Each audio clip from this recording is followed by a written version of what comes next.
Good afternoon, viewers. We are here for the pitch report for this afternoon game. It's a new pitch, not a new pitch as, but we've used it early in the tournament. It's got a break and it's back here. It looks pretty good. Not many cracks, a little dry though. I think the bounce might be a little uneven, but overall looks a good pitch. So over for the toss. Captains.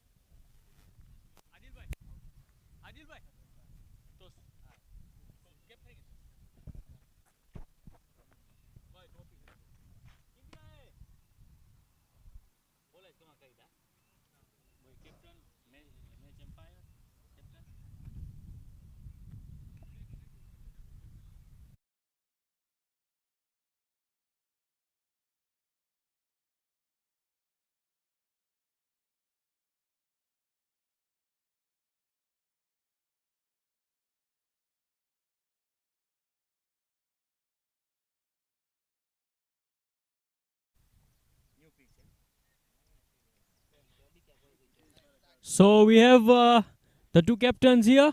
Kasim Unasoro, Abik Patra with the umpire. Toss, who has the coin? Heads is the call. It's a head.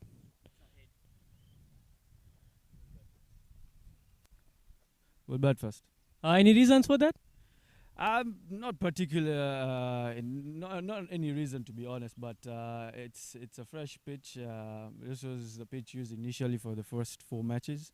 It's an afternoon game where the afternoon games are more of a run scoring game, so we want to put up a good score so that we can defend. Okay, and any changes to your side? Yeah, we've got 2 changes on our side. Ijaz goes out, Prasad comes in, and Abdul Razak comes in for Siva. Okay, and this being a must-win game for you, what are you targeting? What's your target to get? We just want to stick to our basics and make it simple. We don't want to overthink about the match. We'll take situation by situation and see. It's a must-win, yes, but let's see. We'll take phase by phase. Thanks, Abik. Good luck. Kasimu, you lost the toss. What would you have done first if you had won it? If you want the toss, we go to select to bowl first because the pitch is the new pitch is no clicks there, the fresh pitch. Kuna mabadiliko yoyote kwenye timu yako? Yes, I have two guys are coming in and 2 guys are sitting down. Best of luck, Kasimu. That's the news from the toss.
Ladies and gentlemen, welcome back to TCPL Tanzania Cricket Premier League.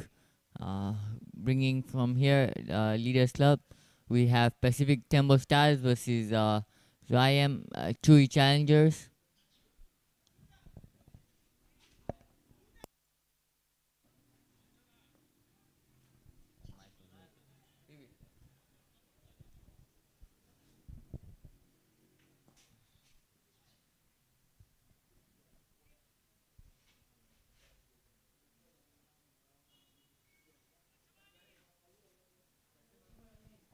Hello, microphone.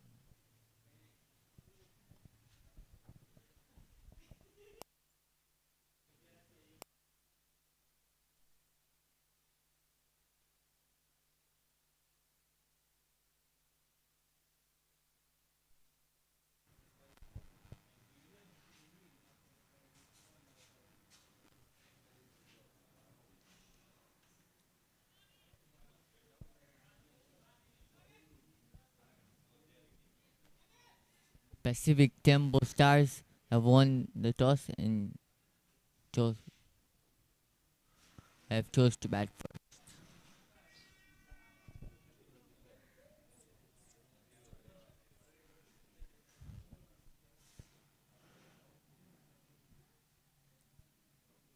Wide Hussain has been chosen to start the bowling for the TOYAM CHUI Challengers. On strike is the informed captain of Tanzania, Abik Patwa. Beside him is Nandakishan Potachira. Good shot, flicked away. Call 2 will easily get there. Oh, that's 3 runs. Good shot by Abik Patwa. Flicked away.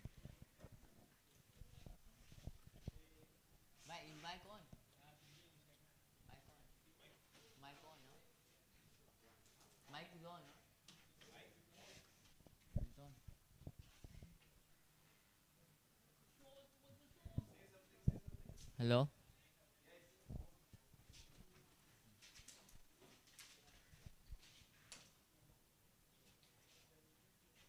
Nandakishan Potachira on strike.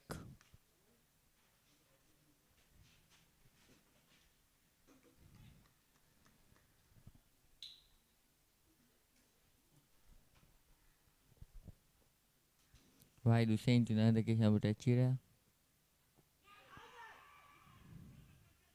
LB shout. Not given by the umpire.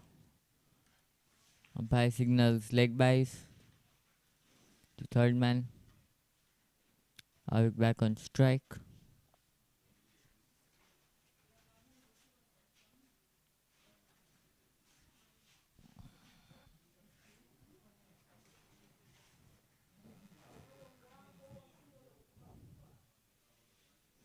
Wide Hussain, the national team skipper, Abik Patwa.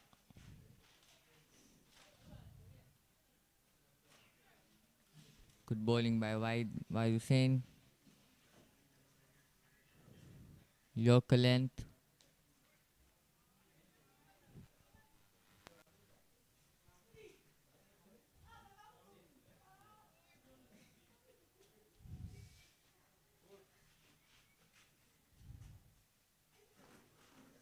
Good bowling from Wide Hussain. Keeping it straight.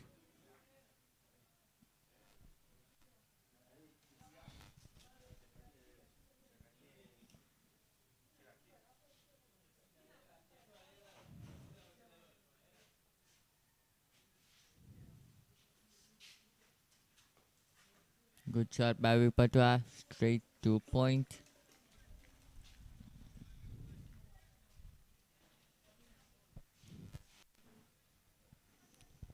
Abik Patwa has been in the form of his life recently. He's in terrific form. Hope he can continue it today on. Well left by Abik Pai. 4 runs at the end of the first over. Good start for the TOYAM CHUI challengers.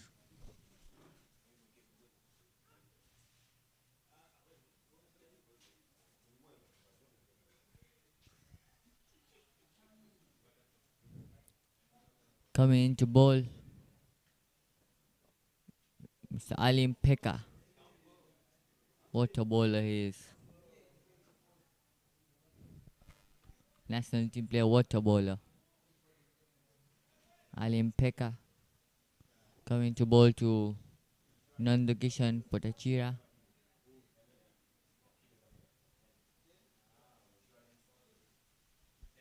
It's going to be a really good battle. It's going to be a really good battle between these two.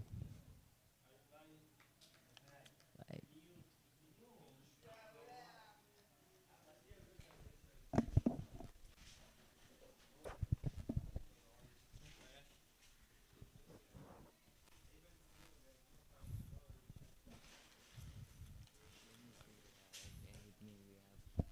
And with me, we now have my buddy commentator, Mr. Yasirwania, with me.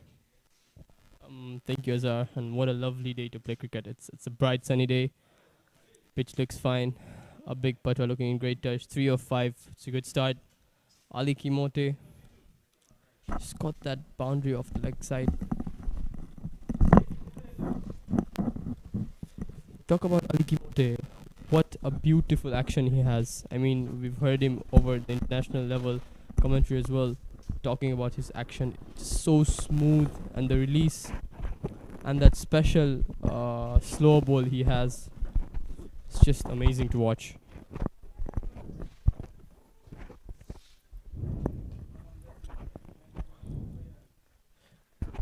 Onto the stumps, Abik Patwa firmly just playing it to short mid wicket. It's a dot ball.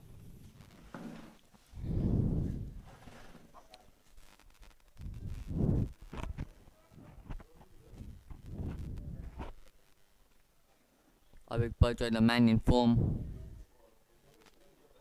facing Ali Kimote,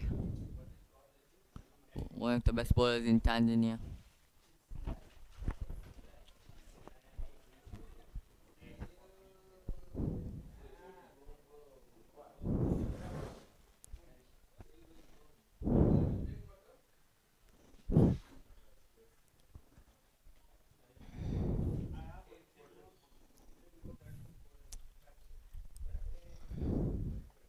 Oh, plays that's it off. bowled him.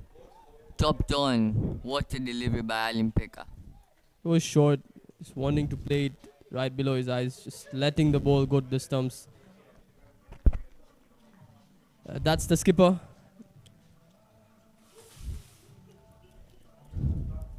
Just wanting it to play to third man, but finding the inside edge and getting it onto the stumps. That's the skipper. It's a big wicket. Skipper goes for 3, just playing 7 balls. Pacific TEMBO Stars quite in a trouble. This way, TOYAM CHUI strikers get the lead, and it's Ali Kimote who does the job for the team. What a start for TOYAM CHUI challengers.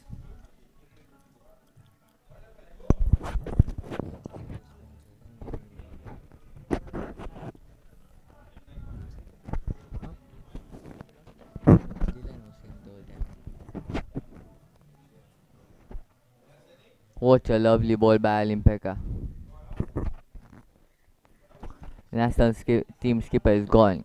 And with that, walking onto the crease is Vishal Patel, a A tall bit- lad who loves to play at the crease, loves to take his time and then explore at the end. A So- very experienced player. Definitely, experience is always there. He's played for Gymkhana at his club level, and now he's playing for another club, AK, and is doing pretty well over there as well. So we're looking forward to carry his form and momentum to this game.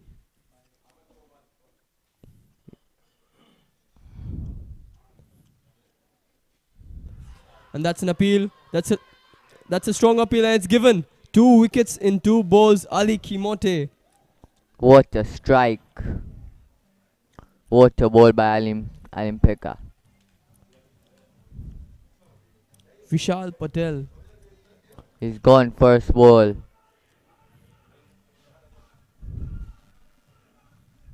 Well, just coming across and wanting to play straight to mid-off, but that looked plumb. As soon as it hit the pad, he knew it, and Ali Kimote, the whole team knew it. The shout was firm, the shout was strong, and the umpire raised his finger just in time. The Pacific Tembo Stars are in trouble. Well, Ali Kimote has got 2 wickets in his first over. What a dream start for the TOYAM CHUI challengers.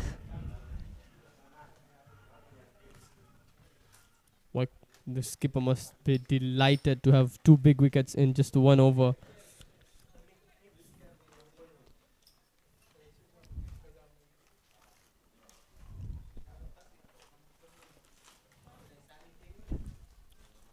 And this brings Isa Kikasi to strike.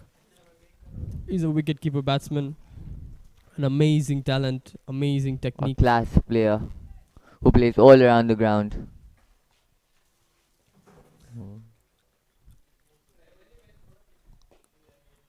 Solid defense to start his innings. With class. There was a hat-trick ball, by the way. With class, we've shown how the hat-trick ball is played. It's right onto the middle of the bat, leaning forward, just playing it right below his eyes. That's the quality he shows and the quality he would be liking to play in this game. This is the start any team would love to have as a bowling team. Definitely, and that's the guy, Ali Kimote. With getting 2 world-class batsmen out. Oh, that was a beautiful straight drive. Mukul Kumar making a run, but Good shot by Isa Kikasi. it's just a dab, and that shows how quick the outfield is. It's just a touch of the ball, just going straight. Both fielders making a run for it, but nobody's going to get there. Lightning quick outfield. And with that, Isa Kikasi is off. The mark. We thank our sponsors, SkyExchange.net, which brings us the Tanzania Cricket Premier League, co-sponsored by Pacific Star Sports, TOYAM Industries, Reliance Assurance, Ashton Media, Revive Physiotherapy, G1 Security, Johai Rotana Hotel, CTV, METL, and Tanform. We once again thank our sponsors for supporting us and making this tournament happen, and we hope for them to support us over the years. Thank you. Coming over to his second over is Wahid Hussain. The natural left arm. The natural left armer. Well, he bowls naturally in swing, and to a left-hander the ball will go out, so it will be a bit of a trouble for him. And not quite getting in, making a dive. Very Ali good Kimote. fielding by Ali Kimote.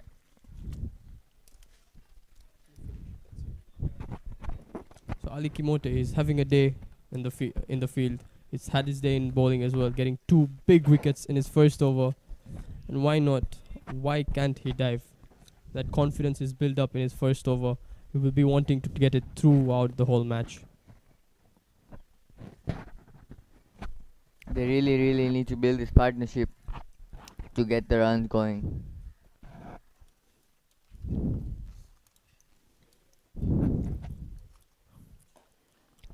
Bowls it on the stumps.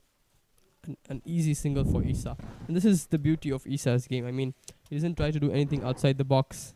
He doesn't want to do anything risky. At this stage of the game, it's not even required. So he'll just take the singles, he'll keep on taking the doubles, and then hit the bat fall for build a foundation for his innings and take the team to a formidable total.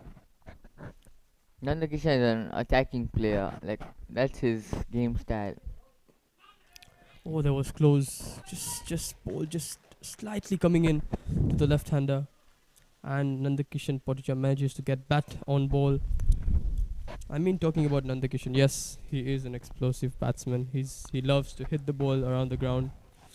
He likes to go after the ball, go after the bowler rather than just sticking and holding, getting those ones there. And just like I said, he goes for it, but just not quite getting the connection. He would have to play a bit cautious today, since the style hasn't been that ideal. And for the Pacific Tembo Stars, Well, the Pacific Tembo Stars have lost 2 games and coming on to their 3rd game. They definitely do not have the upper hand, losing 2 wickets in just second over. But like I said, cricket is a mind game. Oh, that's a beautiful ball. Isaki Kasi just looking to play it to covers, just not quite getting it.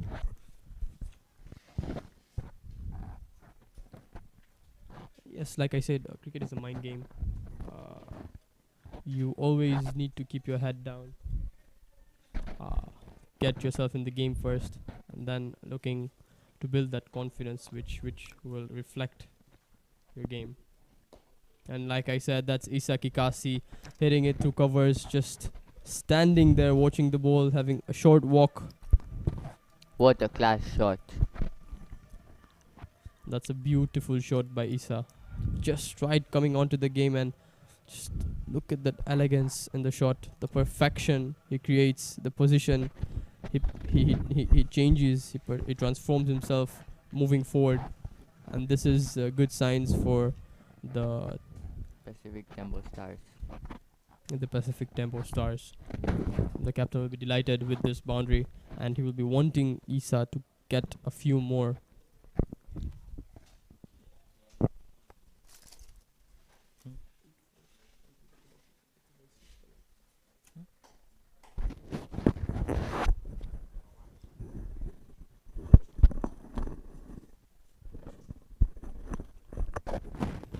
That's the end of the third over. It's 16 for 2 wickets. Back into the attack. It's Ali Kimote. That's beautifully played, just guiding it to point, getting 1 run. And speaking of that, it's the lefty-righty combination that might even hamper with the bowler's mind. Lefty-righty combination always plays with the bowler, the field set, because they have to change field every strike rotation, and the heat plays its game. It's a very sunny day.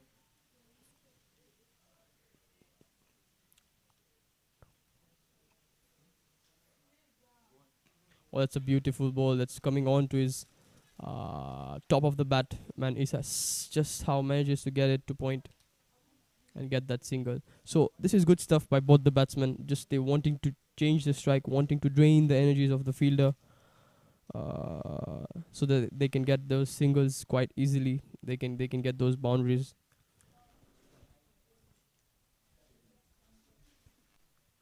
Ali Kimote bowling quite a hard length, wanting to change that pace when required, when the batsmen think. This is onto the stumps, but just manages to get it behind fine leg. And the call for 2, and it's brilliant work done down in the deep.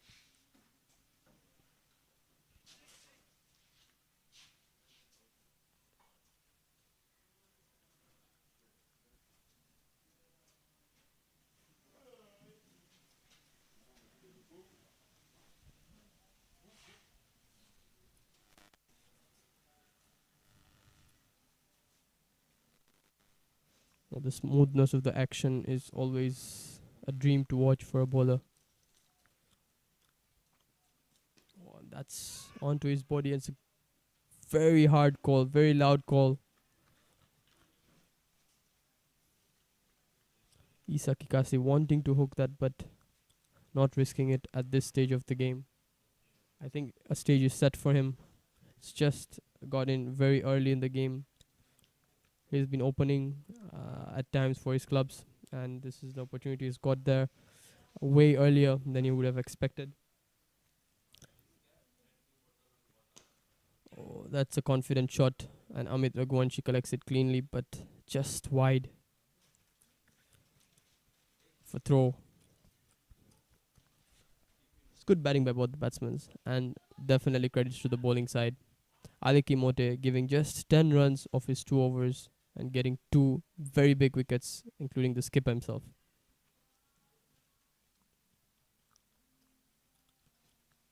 Talking about the skipper for the Pacific TEMBO Stars, he hasn't quite clicked in this tournament. He hasn't quite given a big score. I mean, he's known to use the power play and be destructive all over the ground, but just not quite getting the form he needed.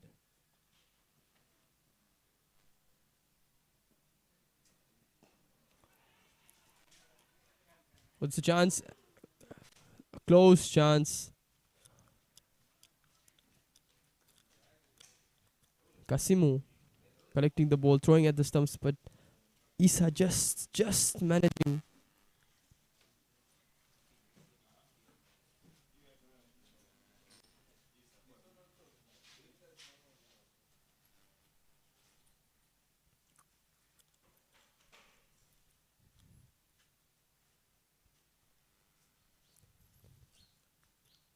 I think these are the chances he should take. There was a chance he created, just missing. Just a bit of luck for Isa.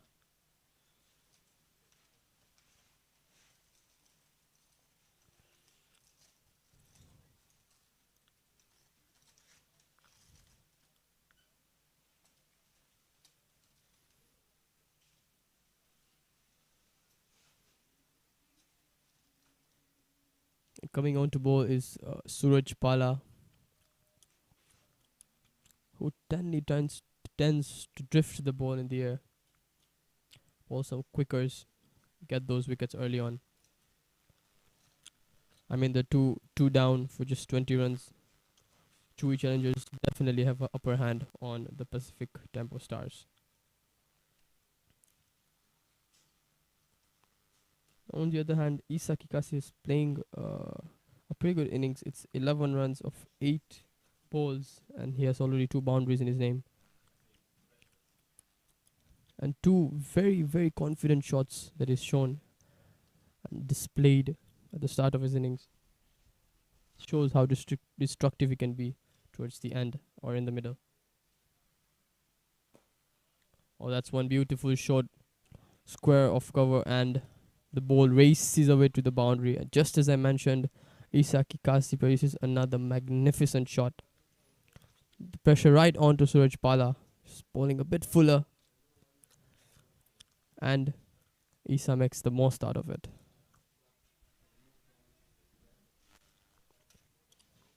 The outfield's pretty quick. So as soon as you hit the gap, Isa just knew it that the ball is just racing away. That's why he made a short run.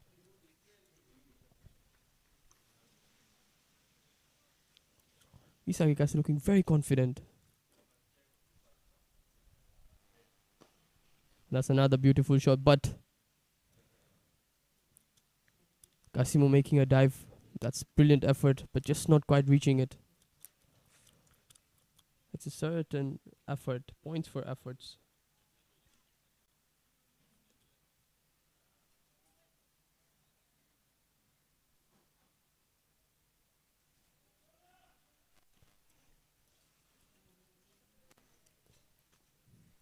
Again, the lefty righty combination.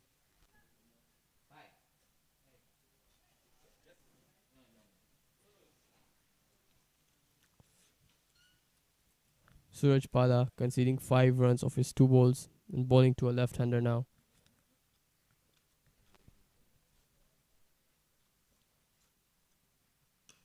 Oh, that's a confident shot by Nandu, and the ball races. It's a good effort by the fielder, diving.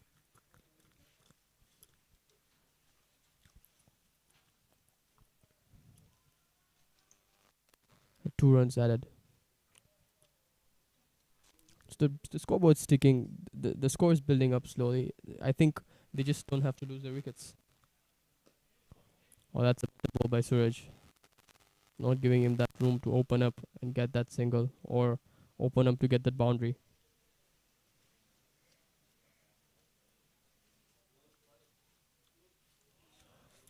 Oh, that's good work by the keeper as well.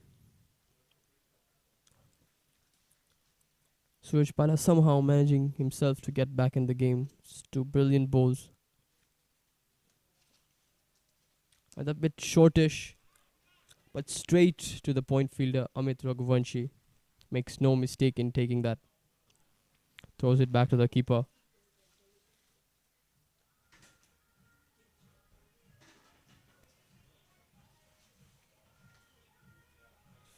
So far, good fielding efforts by the TOYAM CHUI challengers. I mean, good fielding side is always lethal, and it shows that the Pacific Tempo Stars will have to make their full efforts to get those runs. No easy runs will be given.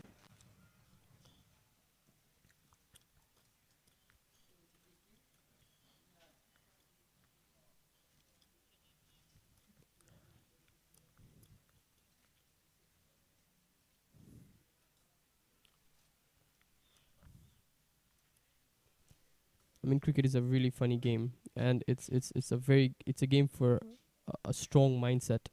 We can have one bowler being backed by 10 fielders, and you can have out of 10 fielders, 7 fielders telling him different things, which ruins their mindset. While you have just one player who can communicate with the batsman, is the non-striker, and yet the batsman tends to lose his wickets towards the bowler. So it's a very, very competitive mind game.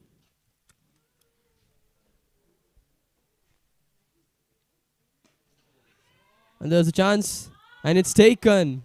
It was a full toss. Issa Safari, the bowling change, takes the wicket off his first ball, and that was a full toss. Issa looking to hit it over the fielder, just not quite getting the connection, just getting it over the bat. He knows it. He's looking at the bat. He's looking at his hands, and straight to Amit Raghuvanshi, making no mistake.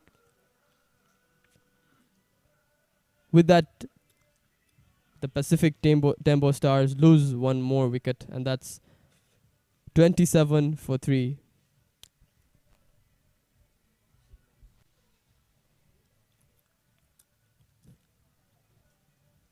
Amit Raghuvanshi, known for his safe hands, taking that catch quite cleanly. Moving on to his right. It's never easy to take those catches. Makes no mistake. The captain will be delighted. And with that, Isa Kikasi goes for 16, playing just 11 balls. So it's Isa taking Isa out.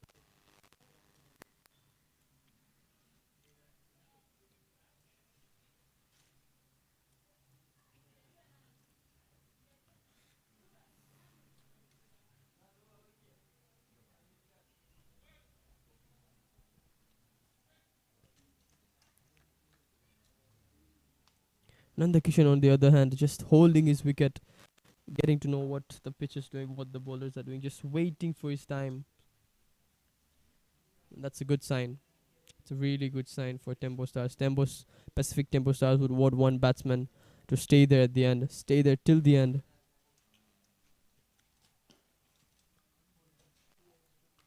And the new batsman in, Salmini Yusuf.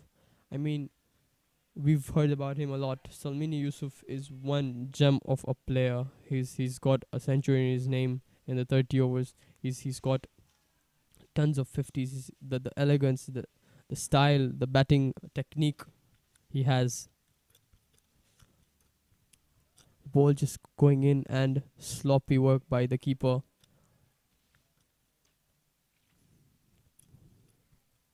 Gets 2 runs. Just not quite off his bat.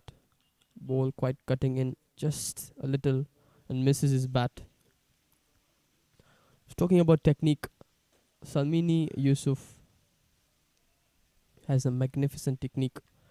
Just tends to stay at leg stump and shuffles quite a little bit, leaning forward, keeping the eyes off his ball. Never leaves his eyes. Never gets that eye off the ball. And there's a chance. It's a dive, and the ball races away to the boundary. That was a certain chance.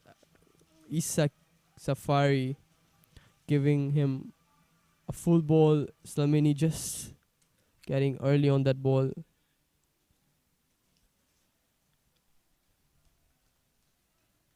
Fielder just getting his hands, just tips on the ball, but the ball goes for 4. I think Amit should have been there. There should have been a catch.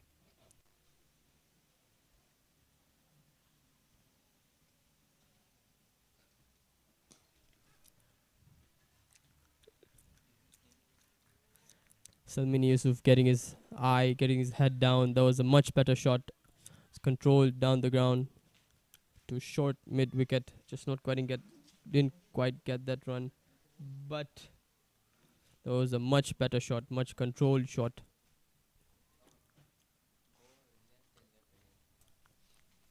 Oh, that's another beautiful shot. And a chance that hits the stumps, but the batsman's way in. And that was a good single. I mean, that's what you need of him. Just hitting the ball and goes straight to the ground. Just never leaving that ground. And this is what I was talking about. Salman Yusuf, amazing technique, amazing showcase, amazing talent he has, and this is a product of the local organization we have.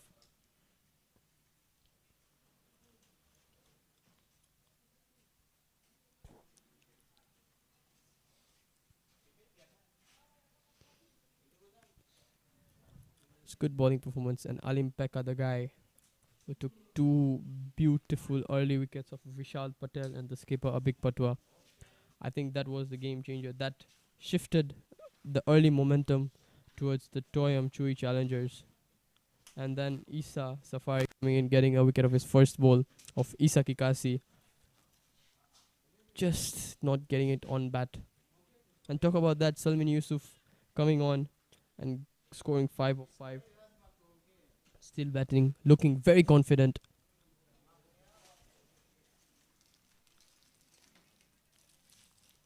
Suraj Pala onto his second over to a new batsman. Let's see what he has up his sleeve.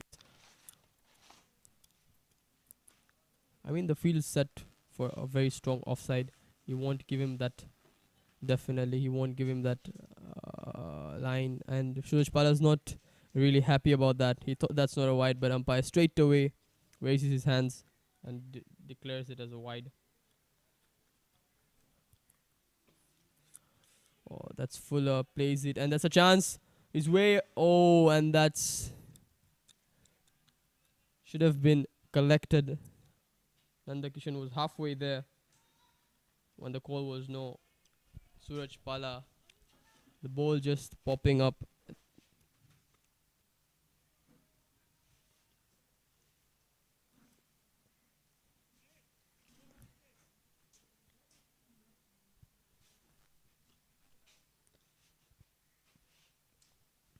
Oh, that's a good shot backward, and that goes for 4. That's amazing work done by Salman Yusuf. I mean, as soon as the ball was released, he knew where to get to the ball. And Mukul just not quite getting it, looking at the ball, thinking that the deep covers will get there, but the ball was racing away to the boundary, and there was no way the fielder was gonna reach there. And that's good work done by Salman. Oh, that's another good shot. 2 covers, wide off covers, but just getting 1 run.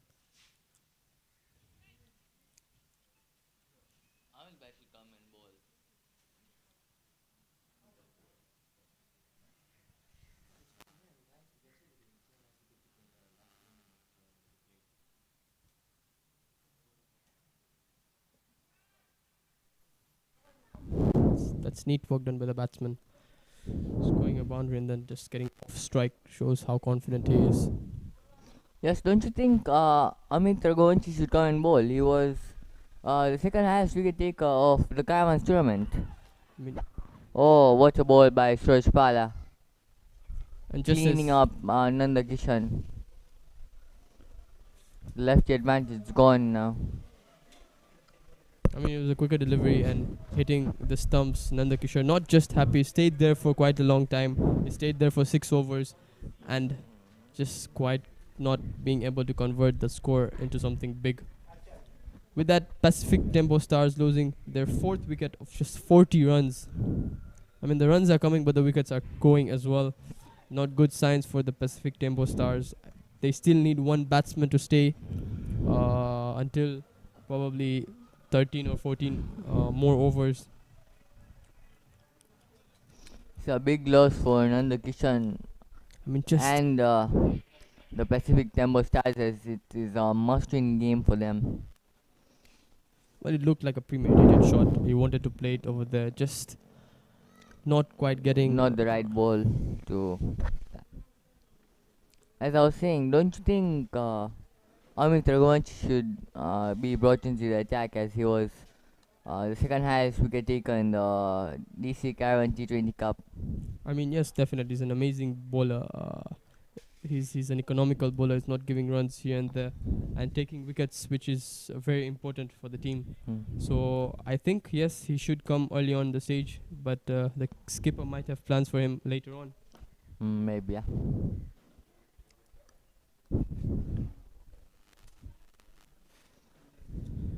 With that, Mohammad Ali comes in to bowl to bat. Oh, that's a good shot. It's a typical lefty shot. Just Muhammad Ali is a very experienced player who plays for the club Aces. He's been playing since a long time. He's also played for the Tanzanian national team. He's a very experienced player.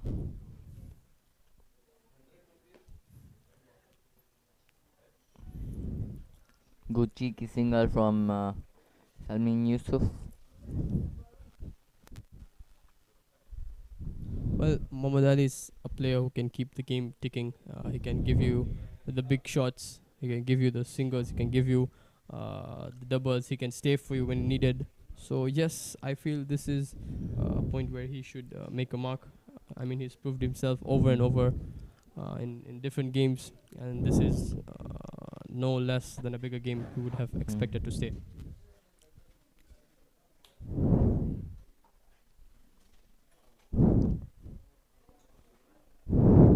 At the end of seven overs, it's for 2 for 4.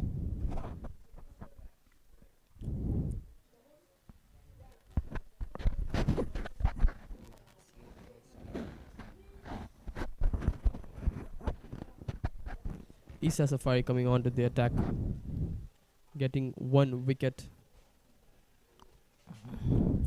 Again, this keeper setting a very strong offside field.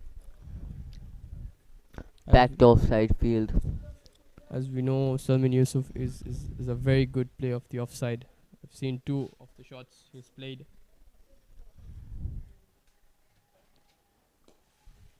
The ball quite just popping up.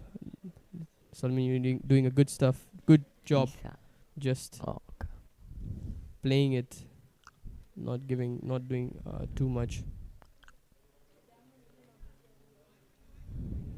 I think both the batsmen just have to stay there, as there's likes of Zamo coming in.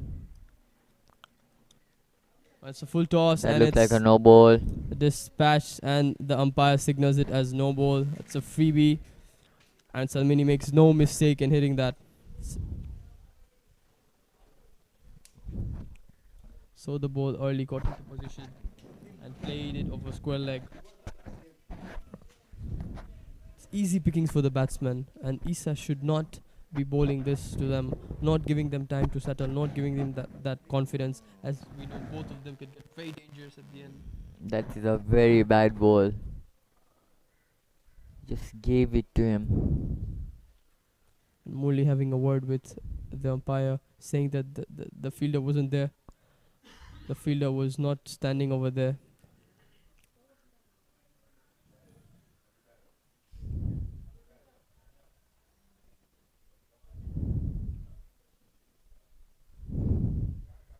Free hit.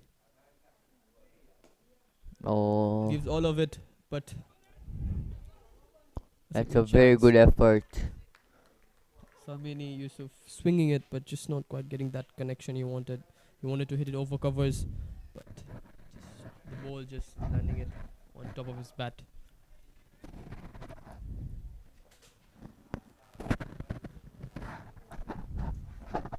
I think it's very important to just wait for the bad balls rather than just making something and doing something very risky at this moment. When you've already lost 4 wickets within 8 overs.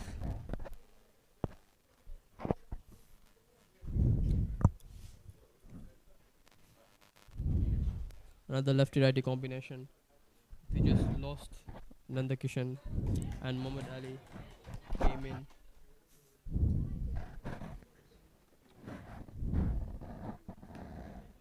And they have one more lefty to come after this. Zamo, explosive hitter.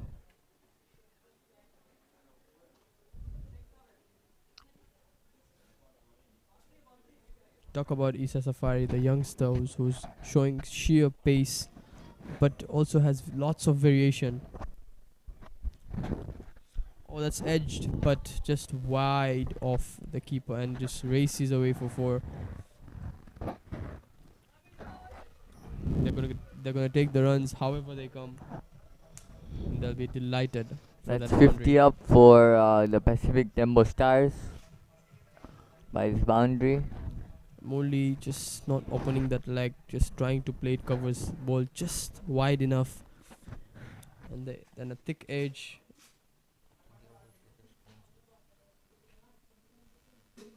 Thick edge makes the ball go to the boundary. Fielder making a run for it, but just not quite getting there.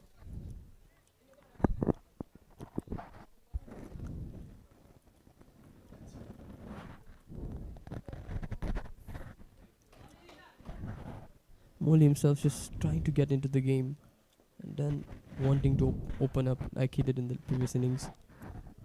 Isa to Murli. Oh, that's a hard land there, and Murli just wanting to make it dead, just playing it right in front of his eyes. That's a dot ball. Isa just hitting the deck. I mean, they are getting 5 to 6 runs and over, which Tempo would accept any day.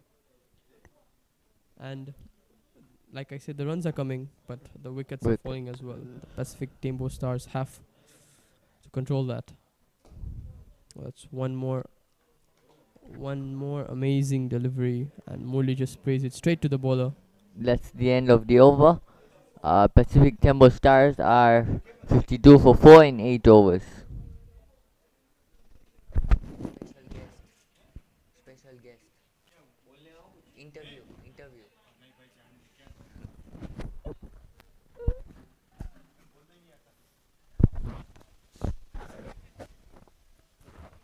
End of 8 overs, 52 for 4. Olympic are getting 2 wickets at the start. Suraj Mpala getting 1 wicket, and Isa Safari getting a wicket as well. Isa Kikasi looking good, but just not quite able to continue. And Salmini Yusuf and Mohammad Ali at the moment at the crease, looking very confident, looking very, very positive at this stage of the game, which is good signs for Pacific Tempo Stars. This is what they need. This is what they want. They'd want any of the 2 batsmen or both of them to get a big score and give them a score total they can defend. Now we have Ankit, who is an off spinner. A very good off spinner. He's just started his spell. We all know he's an explosive batsman. But when it comes to bowling, yes, he has a plan. He has good control over where he wants to pitch the ball. He always bowls according to the field. And yes, the skipper has set a field according to how he wants to bowl, which is good signs for the team as well. He's bowling to his... that's a misfield by one of the best fielders, Amit Raghuvanshi. And that's signaled for, that should have been taken. Just goes straight through his hands. Well, runs are coming, and the momentum is slightly shifting towards the Pacific Tempo Stars. It was just a guide towards third man, and Amit just going for it, but just not getting the ball in his hands. By the way, Ankit's bowling to his own teammate, which they play together in Aces Club. Yes, they both play for the same club, so they know each other.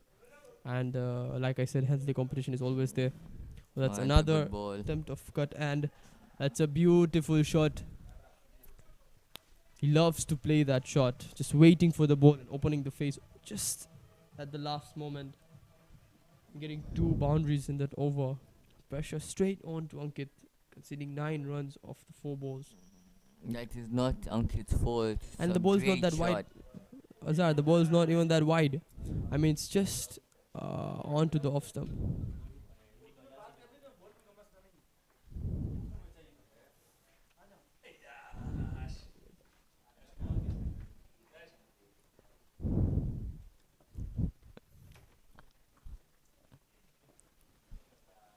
Oh, that's a good ball. A cheeky single.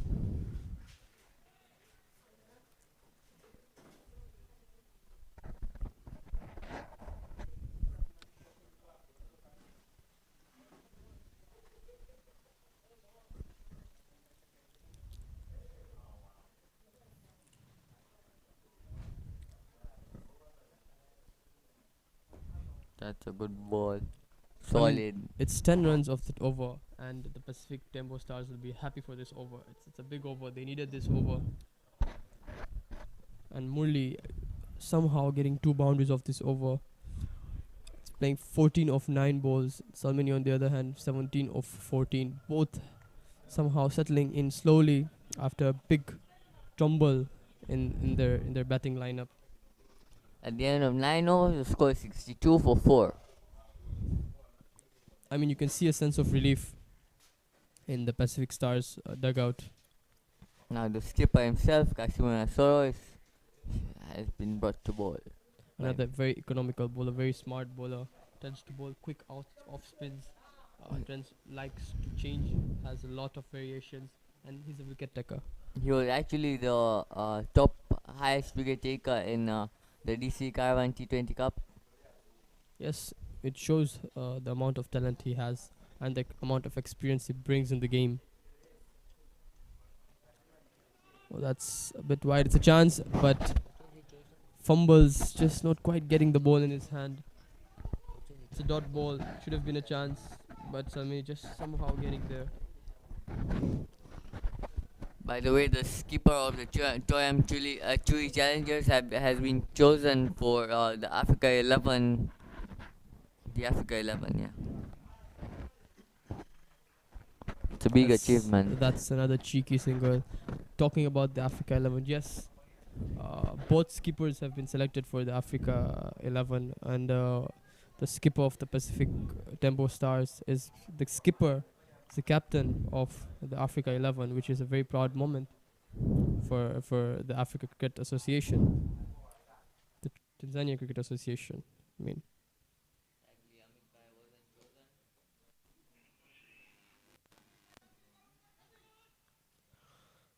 Well, Salmi wanted to.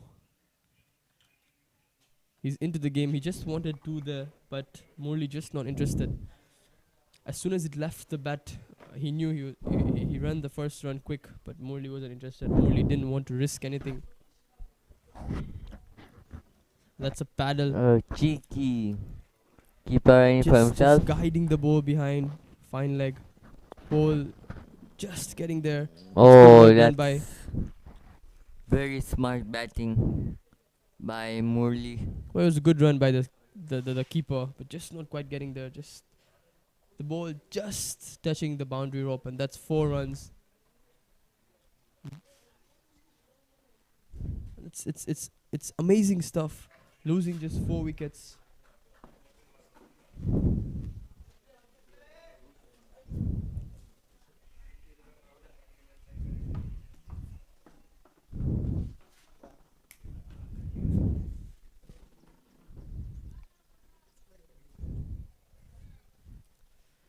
Talk about that shot. Just knew where the ball was coming. Just sat, got underneath the ball. Just touched the ball, letting the ball do everything. It's beautiful batting by Murli. Cheeky. That's a good comeback by Kasimu. I mean, this is the beauty of Kasimu. He just lets the batsman do something else. If you tend to play him technically, you'll never get runs off him. He'll just make you do things very, very out of the box. It's a chance, but yet again, Ankit Bagel just not quite getting the ball in his hand. This should have been taken, collected, and should have produced a chance which they need at this moment. So far, Pacific Tembo Stars are looking very good, very confident. They have 69 runs of the 10 overs. That's a pretty good score, playing at 7 runs and over. The skipper of the Pacific Tembo Stars will be delighted. And the crowds over here, it's an amazing, lovely Sunday. Everybody wants to have a good cricket match, and they are delighted to be over here.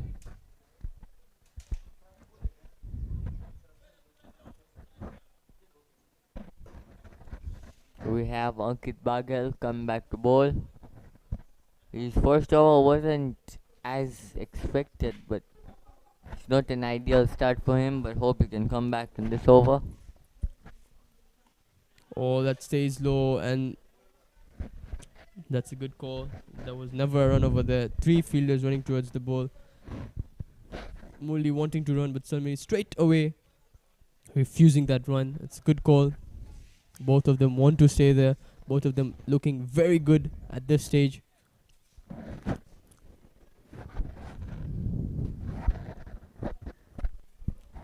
And it's shortish. It wasn't a short ball, but this is the talent. This is the shot Murli likes. Just waiting, just getting onto his back foot, waiting for that ball, and at the last moment, just opening that face, even confusing the fielder at point. But that was very good feeling by Suraj Pala, the point fielder. There was a lofted, I wouldn't say a lofted, but an early cover drive played, letting the ball go up, and with giving that momentum for the ball to just slide on to the fielder, giving them an easy single. So runs are coming, runs are flowing. Finally, a good partnership for the Pacific Tembo Stars. Well, a much needed partnership, I'd say, and that's Yeah. onto his pads. It's nicely flicked, and 2 runs easily taken. That's good batting by Salmani Yusuf. Knows where the field is, knows where he wants to hit the ball, not hitting it that firmly, just tapping a little bit on the ball so they can get 2 runs off it. It's good running by both the batsmen. Smart play, I would say. And Ankit in a bit of a trouble. I mean, he's bowled conceding 10 runs off his first over, giving 3 runs of this one. Oh, And that's one more chance, but the point fielder not interested. Good oh, work done 4. by Four, the four, point four. fielder, but just letting the ball out of his hand. It's 4 That's runs gone for given 4. by the umpire. That was a good run by the covers fielder, making a dive, but just kicking the ball at the end, letting the ball just touch the boundary rope once again. That's a good shot by Salmani. 2 runs off the previous ball and a 4 in this one. This is not looking good for Ankit Baghel. I mean, definitely. But he's a champion player.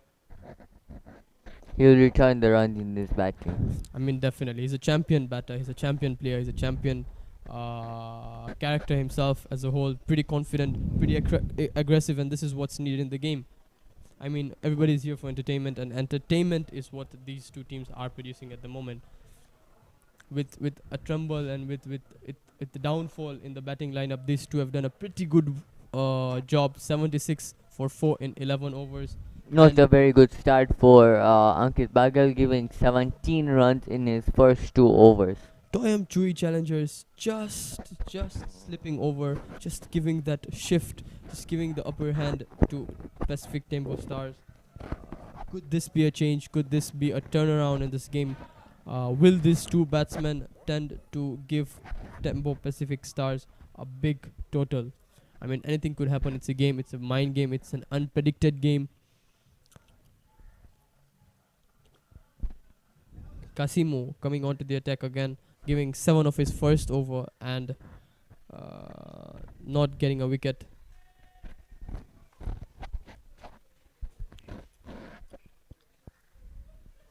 Well, there's no fine leg. The fine leg's shifted on to deep backward square leg, just because we know how Murli plays that shot. And he cuts it firmly, but there's a field over there, deep, covers and collects it very cleanly. Kasimu actually has an advantage. He's bowling to a lefty. But the fielders also have a disadvantage. Changing the field after every ball, basically, because of the lefty-right combination. That actually confuses the mindset of many players. Yes, definitely. And it's good work done by Salmani as well. Just not trying to do anything outside the box. The runs are coming, the runs are flowing, and this is what he'll want to do. This is what he will want to continue. He knows, on the other hand, Murli is looking quite well. He's scored 4 boundaries. Himself has scored 4 boundaries. So he will be wanting to do this over and over again. continue this throughout his innings. Morley looking to play that cut shot once again, but this time getting 2 runs. What a Very throw! Throw, and the What umpire is not a- interested. That was a good run by Morley, just getting there on time. Hmm? Talk about the throw. What a throw this was. Fielder.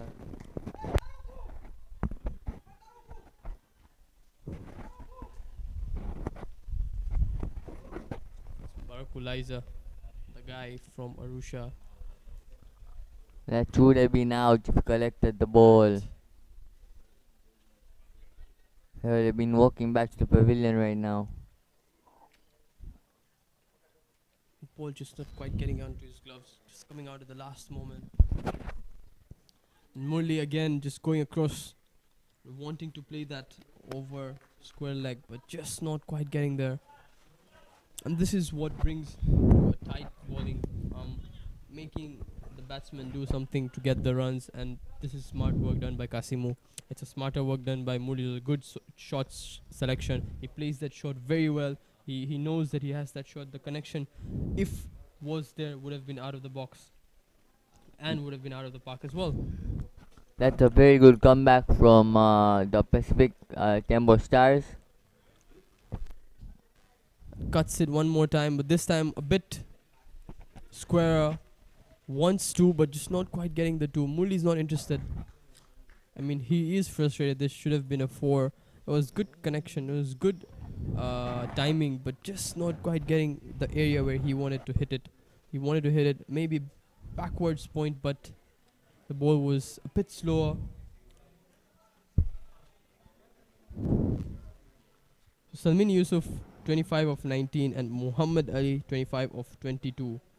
The partnership is what's brought them over here. It's 41 of 33, and the current run rate they are going on is 6.8. With that, the projected score is 135. Can they make runs above the projected score, or can the CHUI challengers restrict them below the projected score? Ankit Bagel given another over. Can he make a comeback?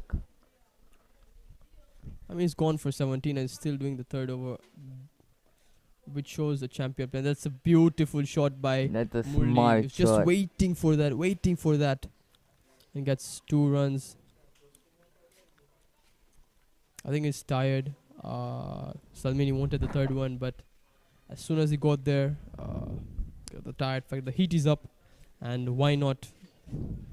The It's tiredness, very humid. the fitness is put to test. I Yeah. mean, Oh, reverse sweep then a sweep. Sweep then a reverse sweep. I meant sorry.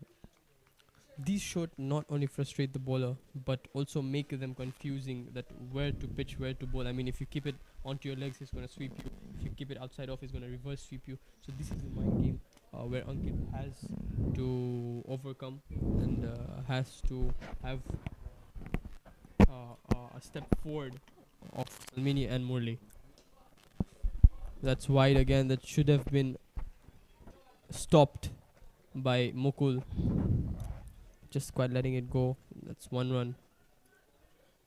Ankit's bad form continues.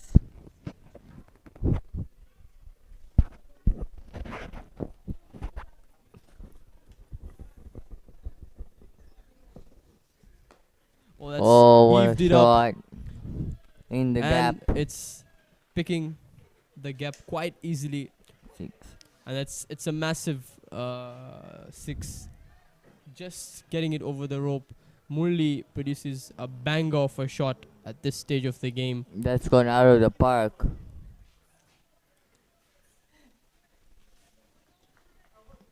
What a great shot.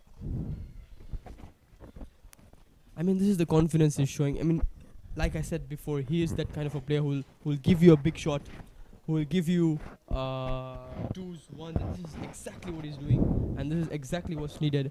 The skipper Abik must be relieved. And that's Oh, one more that's shot. It's lifted up, again. but this time straight to the fielder. Just not quite Oh, getting good try. What a try. there. ran Definitely points only for one there. efforts. Definite points for efforts. It's 2 shots, 2 magnificent shots. 1 to the gap and 1 straight to the fielder. But just ahead of him. should have been a chance, should have been taken, but and straight to the bowler. That's the third ball, the third thriller ball in this over. This time straight That's to a Ankit. drop catch. That should have been taken. This was straight towards him. That's the second drop catch It was a of the regulation over. catch. He kept both his hands, but somehow the ball just slipping from his hand. As you have seen, Olympic what a start, giving only 9 runs in his 2 overs, taking 2 crucial wickets of the classy batsmen Abik Patel and Vishal Patel. Muhammad Ali, what a gem of an innings he's playing. 34 of 26 with 4 fours and 1 huge 6. Salmini Yusuf getting on early but giving him the stand he needs. Murli being able to open up is just because of Salmini Yusuf's innings. The confidence Salmini is giving him that, dude, I'm here, I'm on the non-striker, you play your game.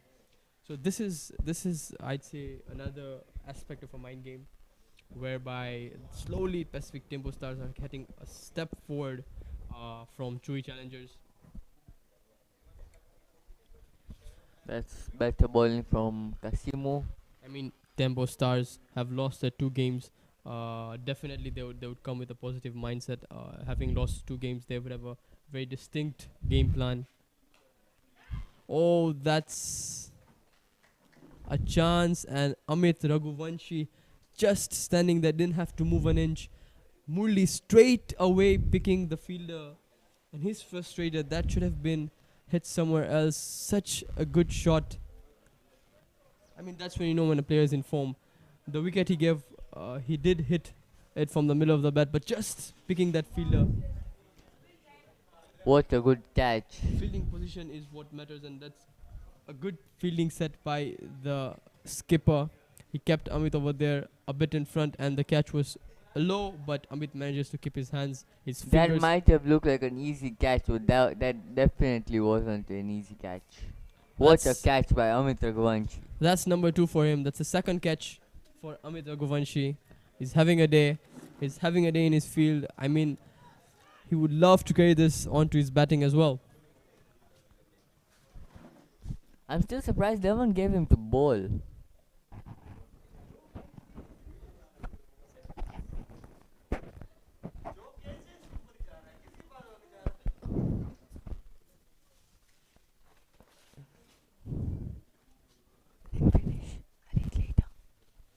And Al-Hajj coming on to bat is a new batsman.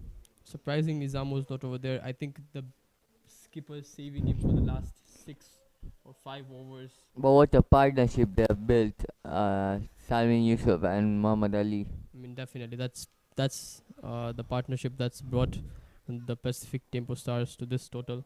That was the turning point, the partnership.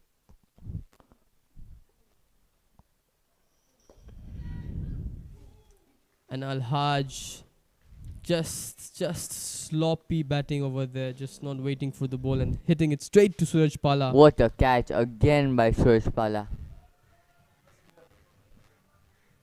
And he's just come off to bat and is given a catch to Suraj Pala. That's an amazing bit of field work done by Suraj.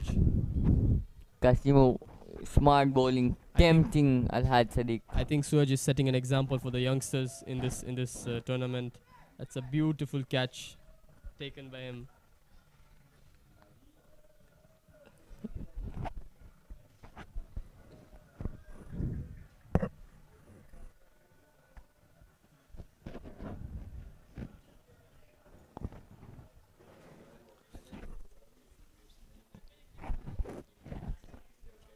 We've seen many drop catches in this tournament.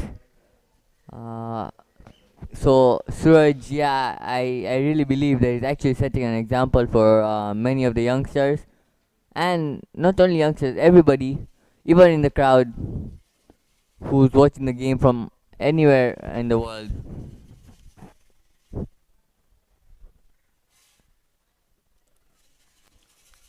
And exposing Zamu Ramadani at a very early stage. It's just the pressure situation he's got into. It's 92 for 6, and he's out there. Well, he's the man who can take the score to 150 as well. We all know he can do it. It's just a matter of time when he does it. Tassimo Chete trying to tempt Zamo, but Zamo not taking the bait.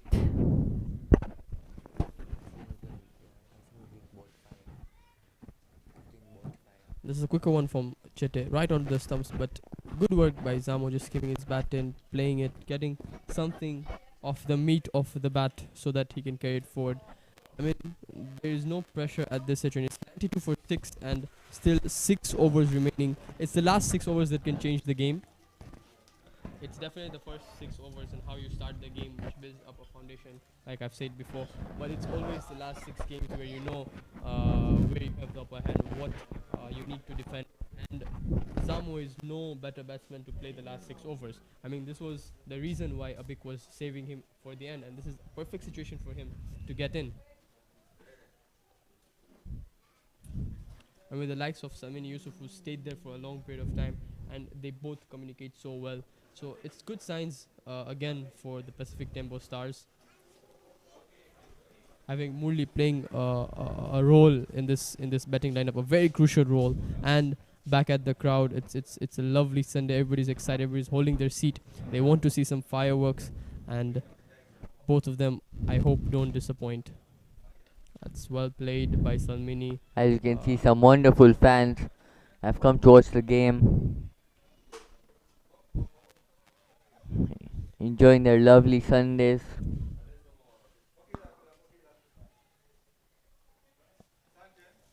Zamo with the number 45. I think all number 45s are destructive by nature. We've had the Indian batsman Rohit Sharma having the same number. So it's something that's it's in them. Oh, that's confidently hit, but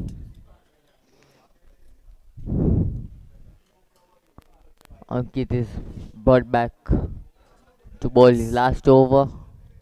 I mean, it's the power that Zamo generates, the quick hands he has to get to the ball and hit it where he wants to.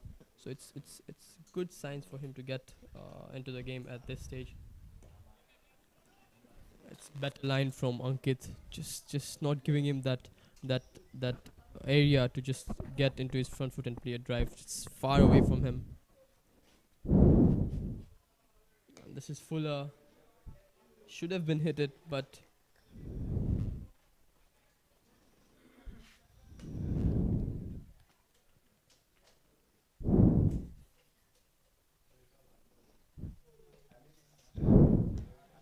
Well, that's a bit quicker from Ankit Baghel.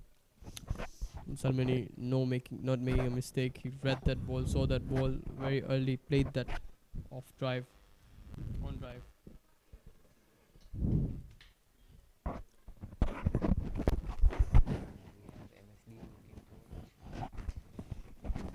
Samo one more off drive.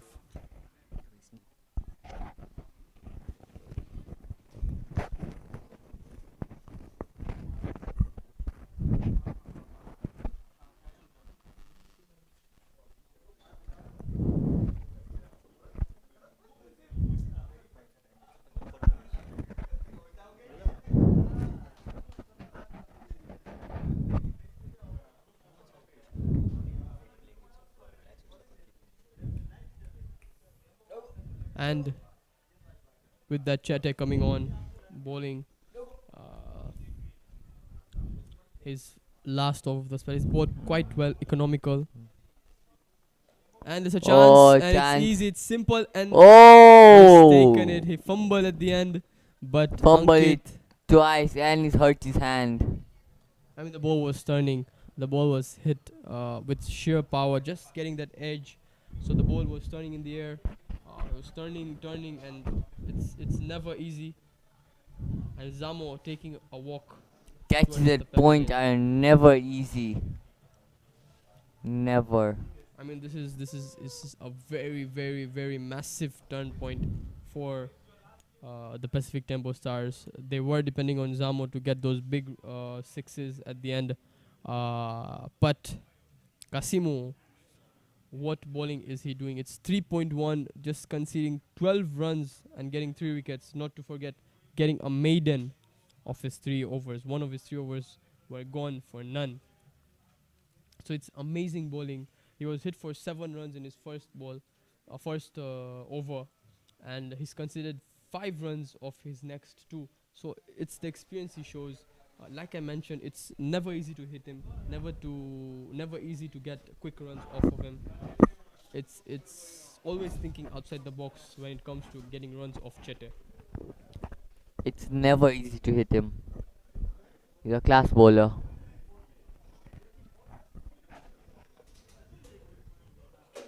And it's Oh, deep. tempting the batsman. The new batsman is What a Firoz throw. Daudwala. I think this is what Chete is doing. He's just leaping it. He's just letting them go for the shots, letting them play their shots as he has protection of mid-wicket, and it's a chance, but just wide off. With the change, I think he's adapted that Salmini likes space, so he's not giving him those quicker ones. It's just letting him play, letting him wait for the ball. I'm still surprised. One of their main bowlers still hasn't come to ball. Amitra Gavanshi. Where is he? I think he is given a role. He's given a definite role in the team that he has to bat. He has to give those runs. And that's tidy fielding by Casimo. Yet again, having an amazing over and wanting to finish it off with a dot ball. And that's good work done by Ankit. It was hit hard. It was hit firmly, but Ankit somehow manages to keep his hands to the ball and not letting it pass through him. Otherwise, it would have been a definite boundary. I mean, that's good work by the skipper. It's just 13 runs off his 4 overs and getting 3 big wickets. That's the end of the 16th over. It's 97 for 7. With that, we would like to thank our sponsors, SkyExchange.net, which brings us the Tanzania Cricket Premier League, co-sponsored by Pacific Star Sports, TOYAM Industries, Reliance Assurance, Ashton Media, Revive Physiotherapy, G1 Security, Johari Rotana Hotel, CTV, METL, and Tanform. We thank our sponsors for making this possible, and we hope for their support over the years. Thank you very much.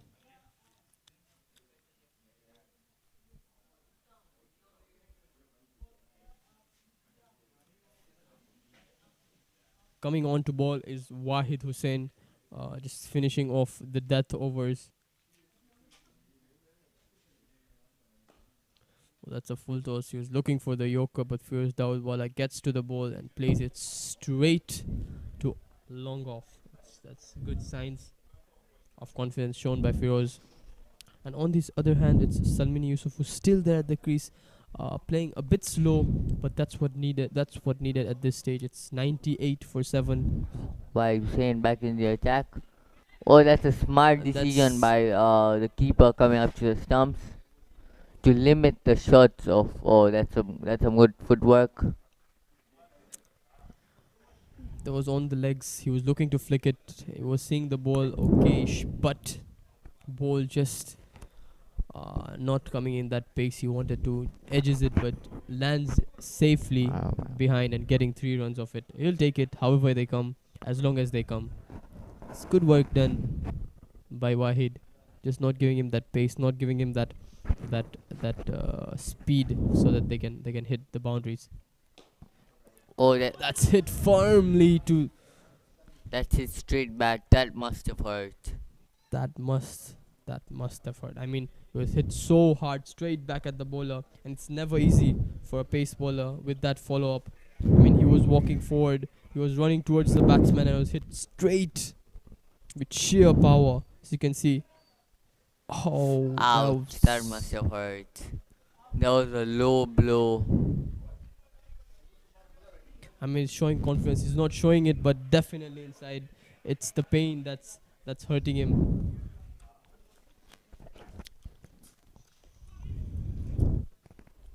Oh, that's some good keeping right there. Tidy work done by Abdallah Jabiri behind the stumps. I think you don't have to worry that much when you have him behind. Talk about Wahid. I mean, yes, he is in pain. That's good spirit done by the bowler. Once again, played straight down the ground, Good and fielding. good work done by the fielder.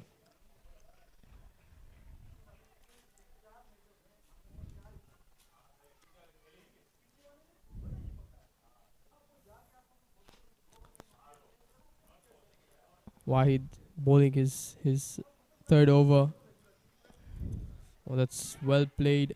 Straight That's a down to very Bagel. quick single by Salmini. As soon as Firoz hit it, Salmini made a sprint. He knows that every single run matters, every single run counts, and he's making the most out of it. It's good work done by Salmini. Good presence of mind.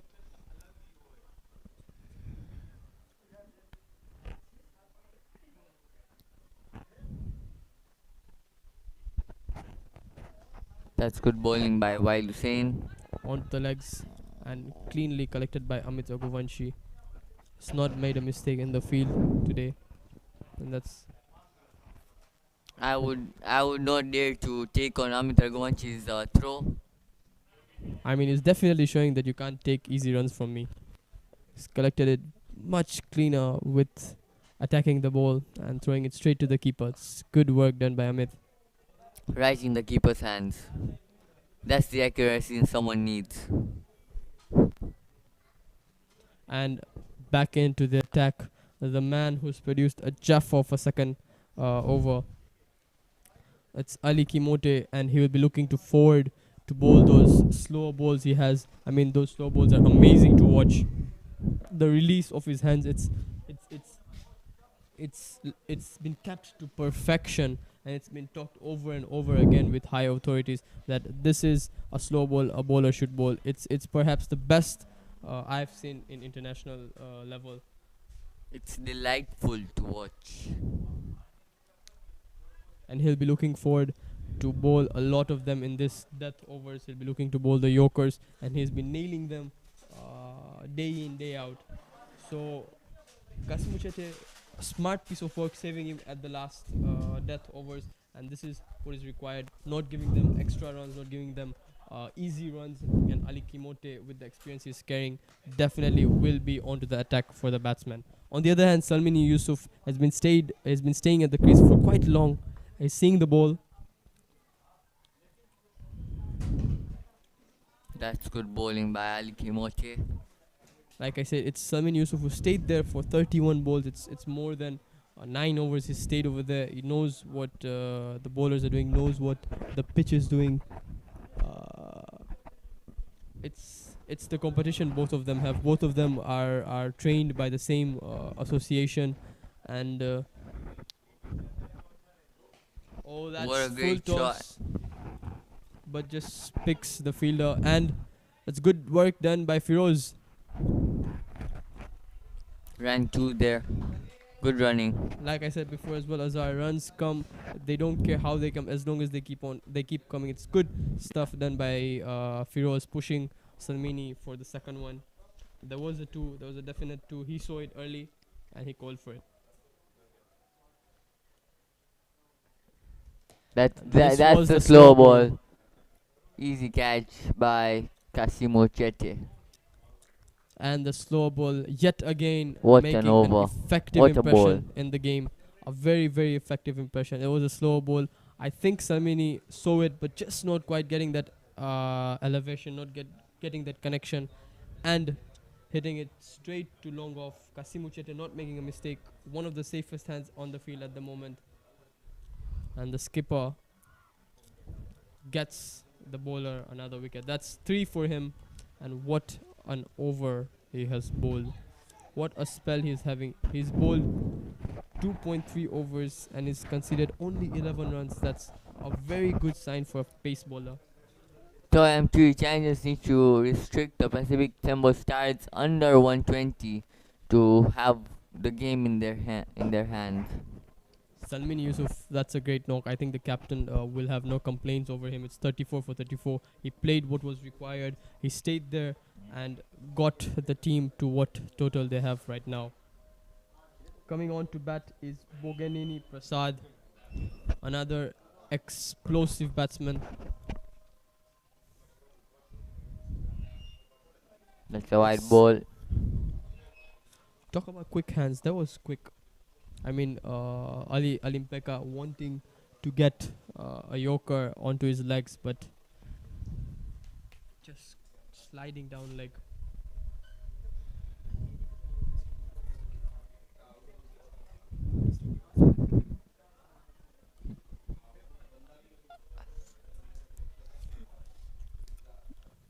Bogineni can hit the ball a long way.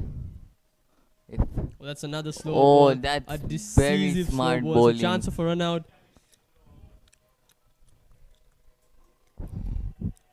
Good stop by Ankit Bakel with his legs.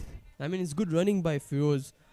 He's keeping those runs coming and coming. He's seeing where the ball is. He's pushing the batsman. It's a new batsman. He has fresh pair of legs. So the running between the wickets will be fast. And Firoz, what a role he's playing. He ran 2 runs off the previous ball, and he's run 3 runs. And yet again, the decisive slow ball, which was very difficult for the batsman to pick. He had no idea where the ball was. He had no idea where the ball pitched, the pace it was coming in. Just capped his bat at the end moment. Oh, One more another slow slow ball, ball. but the keeper right there. I mean, the bowler is not happy. That should have been taken. That should have been no runs over there. But talk about the slow ball.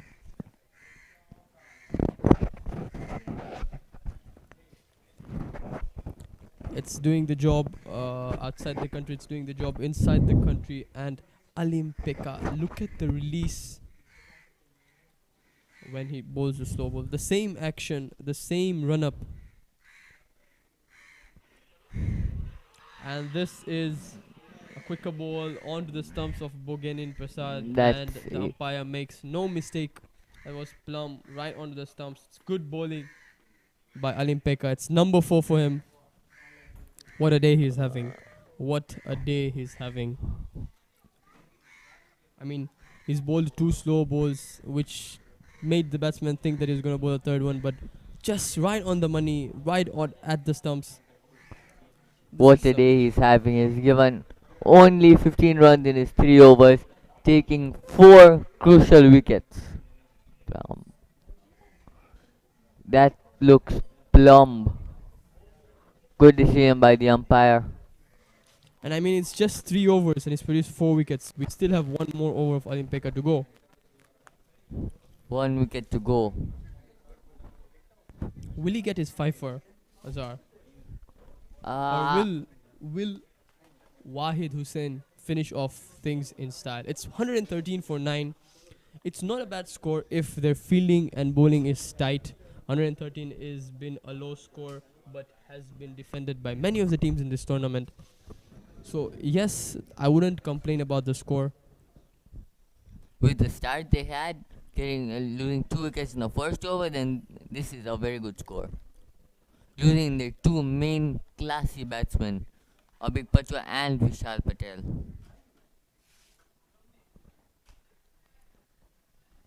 Firoz on strike.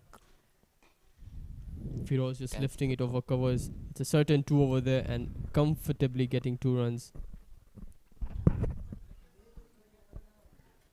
I think the strike is going to be kept by Firoz most of the times. He's getting those runs. He's making the bowler struggle on where to bowl. That's another brilliant shot, but straight to the fielder for 1 run. Can we see a 4th 5 for this tournament? Pulling at 3 5-ers. I mean, the bowling has been exceptional. We've seen 3 5-ers already, which at this stage it's a very big thing for Tanzania cricket. Never have we seen 3 5-ers at early stages of the game. We might even see more, according to how the players been playing. They're looking very confident. They're looking very, very positive. Yeah, definitely. Do you think Alimpeka can get his 5?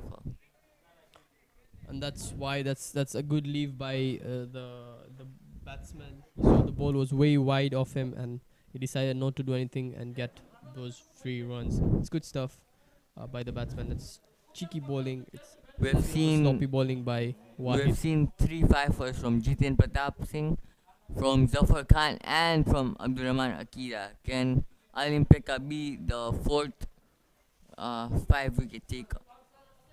Definitely. It will be a treat to watch Alimpeka get his fifer. He deserved it. He surely worked hard for it. Yes, of course.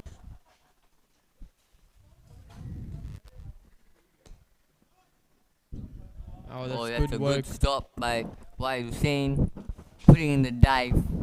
I'd give still points to commitment for this bowler. I mean, he's got hit on his stomach hard, and then he's giving 100% of himself. The captain will be delighted with his dedication, his commitment towards the team, Yeah, very and he true. should be out there.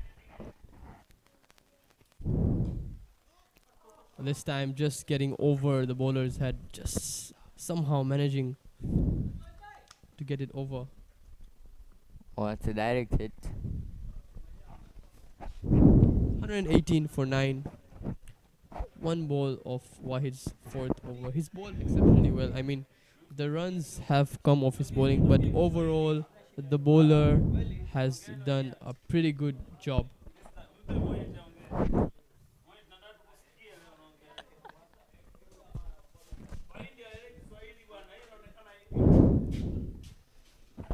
Oh, there was sloppy, it was down leg.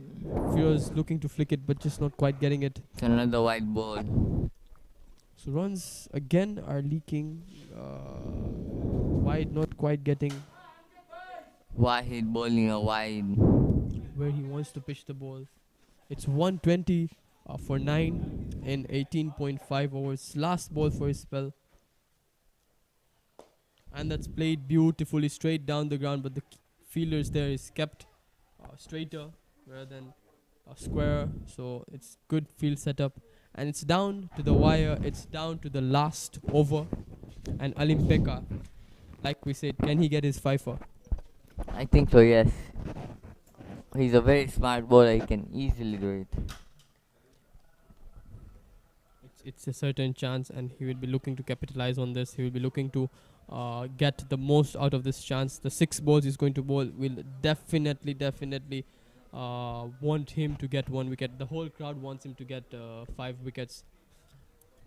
And why not? He's deserved it. He's bowled exceptionally well from the 2nd over of the innings. He's taken 2 crucial wickets, which has been changing the momentum over and over for the team. Yeah, for sure. And he's coming on to bowl his death overs, taking another wicket at the end with his slower ball.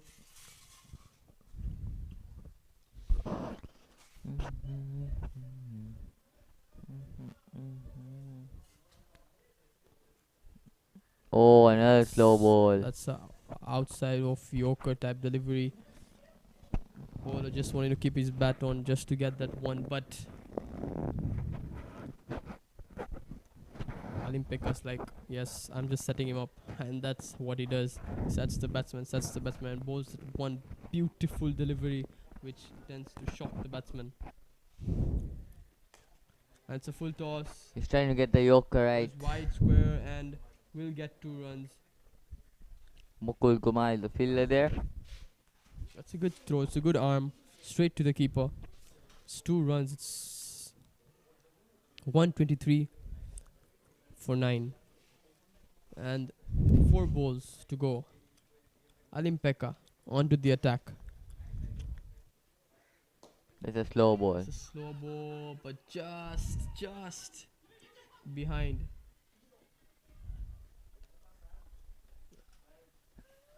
There was one chance, Alimpeka but trying to get his 5 for.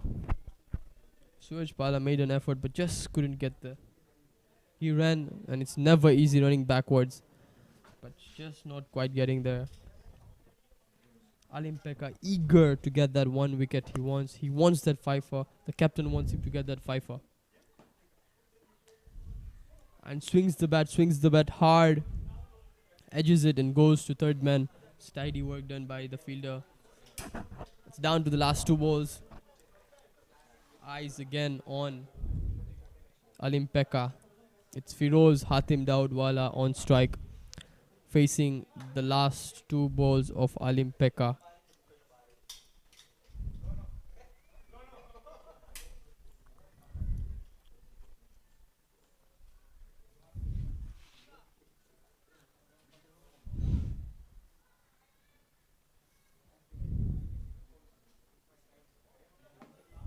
Alimpeka. Can he get number 5? And that's a slow ball. Firoz Daudwala just managing to get it onto his bat. And that's 2 runs. That's very good stuff done by Firoz Wala. If you look at it, the 10 runs he's produced of his 9 balls is very, very, very advantageous to the team. I mean, hadn't it been him and Abdul Razak getting those 20 runs at the end, wouldn't let the team reach to 130. Not only him, he's been running other runs also. And it's a slow ball, and he misses everything. And Alimpeka misses his fifer, but it's a great bowling performance overall. He's been trying his best, but just not quite getting that 1 wicket at the end. The captain will be delighted with him. Just leaking some few runs at the end, leading Pacific Tembo Stars to a total of 128 for 9. I mean, with the collapse they had from Nanda Kishan, Abhik, Vishal and Isa, Salmin Yusuf and Mohammad Ali did a very great job by scoring 34 each. And with the loss of a big hitter Zamoyoni, Firoz Hatim Daudwala and Abdul Razak Mohammed played a gem of an innings for them to reach at 128. On the other hand, Alimpeka getting 4 wickets, what a magnificent spell he had. And supporting him was the skipper Kasim Unasoro, scoring 13 runs, getting 13 runs and getting 3 wickets with 1 maiden. Suraj Pala, Isa Safari getting a wicket apiece, which was very extraordinary in their 2 overs. With that, 129 is the score to defend for the Pacific Tembo Stars. Will TOYAM CHUI Challengers do it? Stay tuned. And with that, we would like to thank our sponsors, SkyExchange.net, which brings us the Tanzania Cricket Premier League 2022, co-sponsored by Pacific Star Sports, TOYAM Industries, Reliance Assurance, Ashton Media, Revive Physiotherapy, G1 Security, Johari Rotana Hotel, CTV, METL, and Tanform. We thank our sponsors for making this possible, and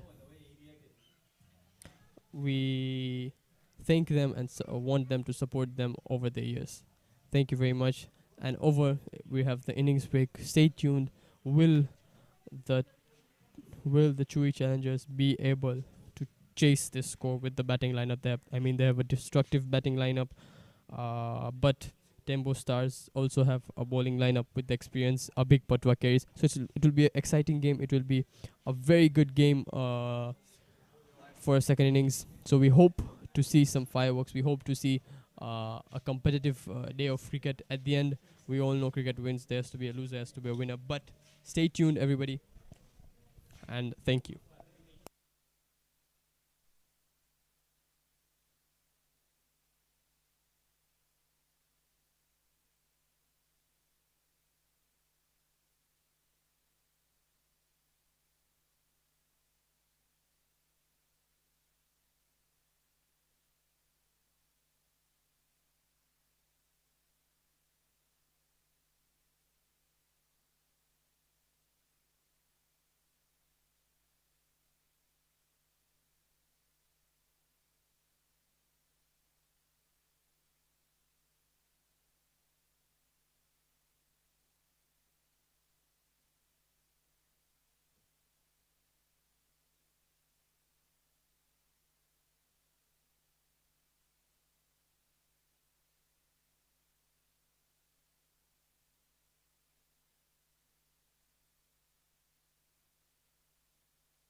Ladies and gentlemen, we're back in the second innings.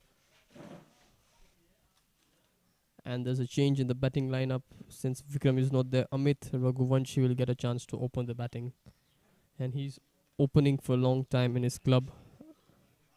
Has the experience to open, play the new ball. And he's a destructive batsman, as we all know. 129 is the target to chase. And coming on to bowl is Firoz Daudwala, a genuine outswinger. Bowls hard lengths, hard areas where the batsmen tend to play. And on the other hand, we have Ankit Baghel, who's known to be a big hitter and tends to use the power play so well and so easily. So it's a competition, having a big patwa on the side with great experience. He knows what to do. He knows how the players play. He has great strategies at the back of his mind, and it's going to be a definite good competition, as 129 is not a big score, but if you keep your fielding and bowling tight, it's always lethal. And Firoz Daudwala starts with the wide.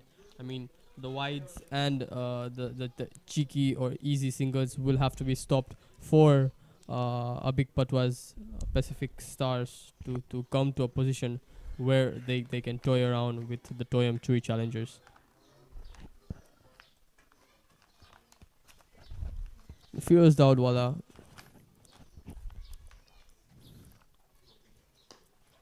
And that's well played by... Misfielded. And it's sloppy fielding by the skipper. It's just keeping his legs, and Vishal Patel making a run for it, getting over there, and Ankit Baghel making 2 runs off of it. I think there was a slip from his bat, and that's why he's changing the grip. He's got hurt in his hand while fielding. We all saw it with the ball was hit straight back at him, and the catch of Zamo where the ball was turning.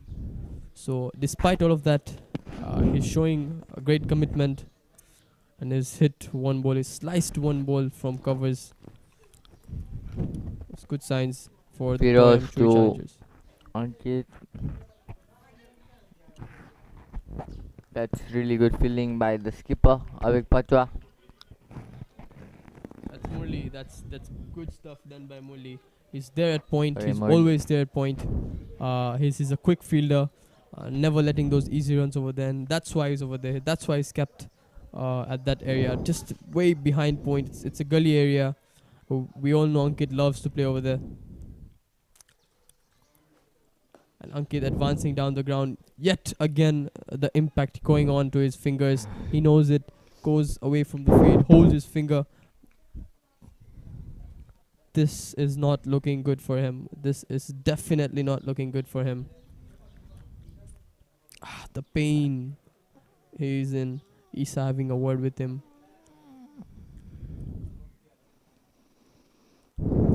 Ankit is hurt. Just as the ball hit the bat, the impact went straight to his finger, The vibration. and straight away he moved away from the pitch, threw his bat away, and held his finger. Things not looking good for Ankit. Definitely not looking for Ankit. And there is the umpires has signaled the medics. TOYAM CHUI challengers in a bit of a trouble. I mean, Ankit plays a very key role in the batting of the TOYAM CHUI challengers. Hasn't quite clicked that much. Hasn't quite showcased his experience and power. But we all know how destructive he can be. The medics in. I hope it's nothing serious, and we hope to see him bat again.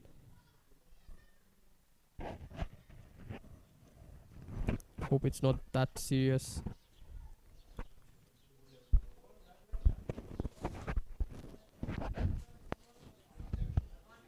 And with that, we would like to thank our sponsor SkyExchange.net that brings us the Tanzania Cricket Premier League 2022. Co-sponsored by Pacific Star Sports, TOYAM Industries, Reliance Assurance, Ashton Media, Revive Physiotherapy, G1 Security, Johari Rotana, CTV, METL, and Tanform. We thank all our sponsors for making this tournament possible, and we hope for their support over the years. Coming back to the game, I think Firoz will be having an aggressive approach, and that's a wide ball. Well, Ankit is injured, and I think Firoz would have wanted to attack Ankit more. He's having an injured finger, and which limits him to his shots. Just not quite getting that, and ball moving away, going for wide runs. It's good work done by Isa behind the stumps. This is one of the quick fielders, quick keepers in Tanzania. Oh, Once Ankit again, still once hurt. again. I mean, points, definite points to the commitment they're showing. All the shots he's playing, I think the impact is definitely going on to his finger. But he's not giving up. He's a champion player, and champion players win champion matches. This is good stuff shown by the batsman, and that's edged. There was a sound. There's a definite sound straight away. He's claiming that it was a thigh pad. That's a huge appeal. The whole team heard the sound. It's Isa who wants the review. Yes, definitely it was the pad. The sound was the pad. The umpire knew it straight away, and that's a good decision by Adil. He has the eye on the ball, and Good decision by the umpire. it's good work done by Adil, staying firmly to his decision.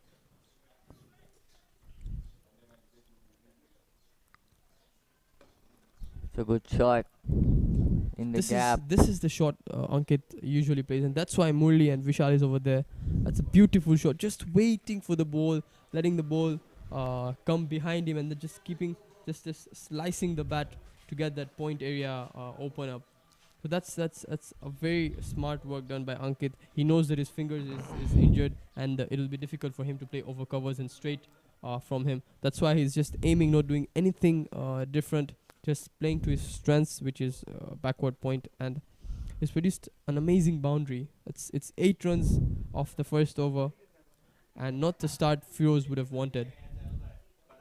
On strike now is Amit Raghavanshi, a very explosive batsman who likes to aggress from the start, and he will definitely show it today. And coming to bowl is Abdul Razak Muhammad.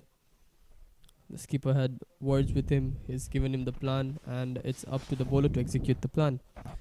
Abik being one of the aggressive players on the field, I think this aggression is one part of the cricketing character he has built and what has made him successful.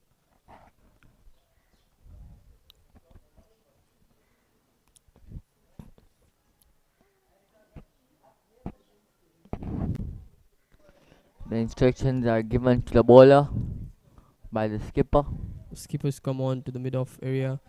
He knows Amit loves to play over there, loves to take up a challenge.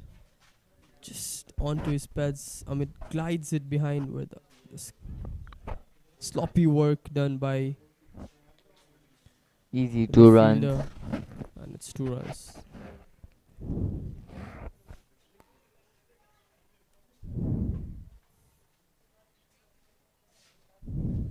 With that, Amit is off the mark. He'll be looking to capitalize. He's got a chance, and he'll be wanting to perform to stay into that position. It's and a good that's shot. a good shot.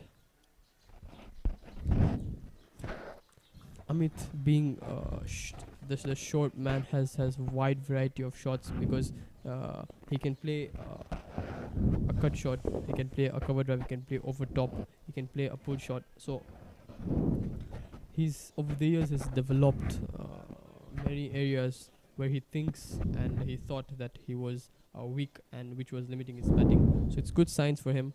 He's showing positivity. He's showing great commitment towards the game.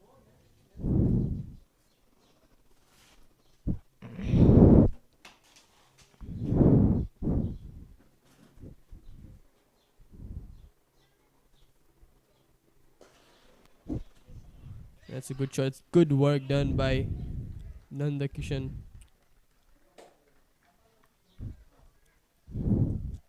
It's a very good start for. I mean, it's a great effort done by Nanda Kishan.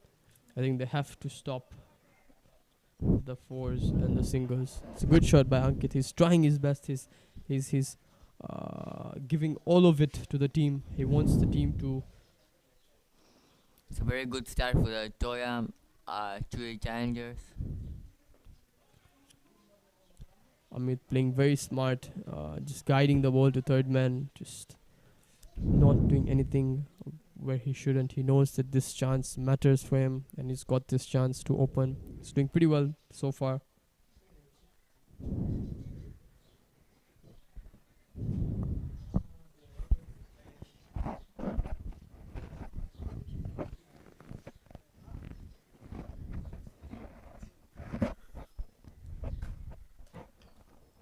And that's whacked by Ankit.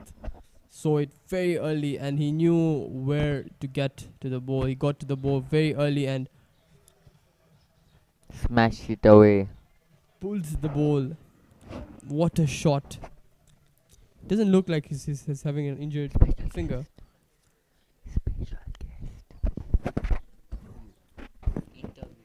That will give him some serious confidence. I mean, another champion player always looking up for a challenge, and it seems that the ball is damaged and it's lost.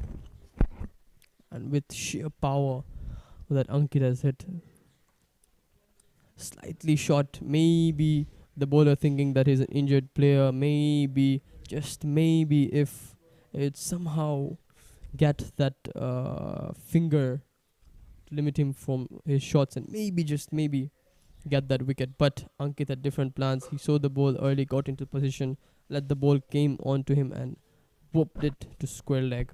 It's an amazing shot by an amazing player.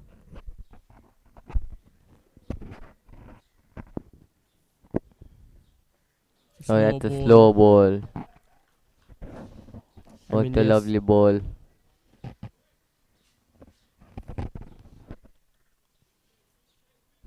Opened up his legs, wanted to play over covers or behind point region, just not quite getting bat on ball. That's the end of the second over. It's 17 for no loss.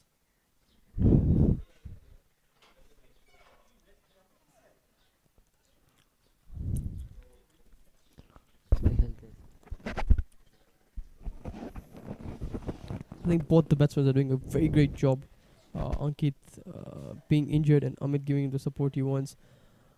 It's 17 for the end of 2 overs, and the current run rate is 8.5 while the required is 6.2.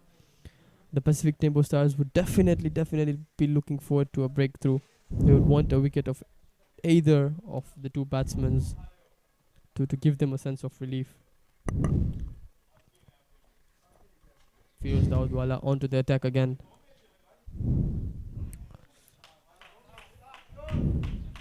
And just inside the wide line. That's good bowling, making Amit fish and making Amit go to the ball. Maybe hoping that he touches the bat somehow, having Isa behind the stumps.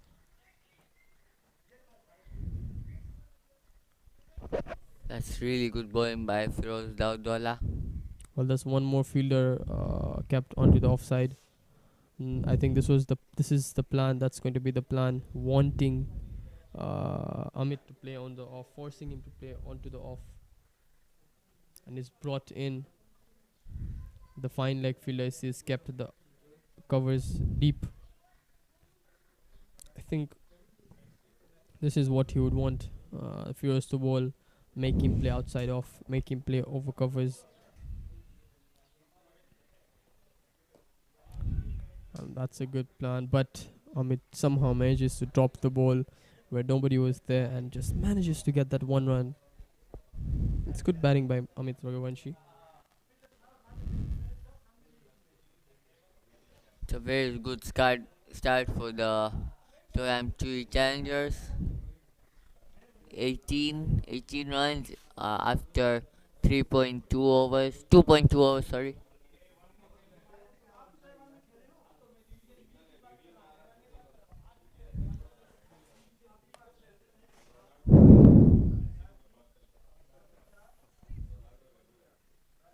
That's a What slow ball. That's a slow chance. ball, And and Vishal Patel makes no mistake in taking that. It's a good plan.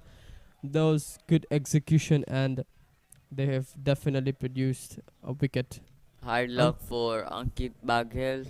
Ankit was looking very confident, very destructive, but just fishing that ball, just getting something on the bat, getting a thick edge, and Vishal Patel makes no mistake, was there at the right position and gets the ball. And that's good bowling by Firoz Daudwala, and good captaincy by Abik Patwa. And this is what I was talking about, the experience he brings in. He kept the fielder over there. He kept Vishal Patel a bit square, and he knew that if he slashes, if a thick edge comes, it's gonna go nowhere but to him. And this is exactly what happened. So points to the whole team on bringing a breakthrough. Can this be a change? Can this be a shift of momentum towards the Pacific Tempo Stars? Definitely, it shows that the Tempo Stars are much more confident than they were in the first 2 overs.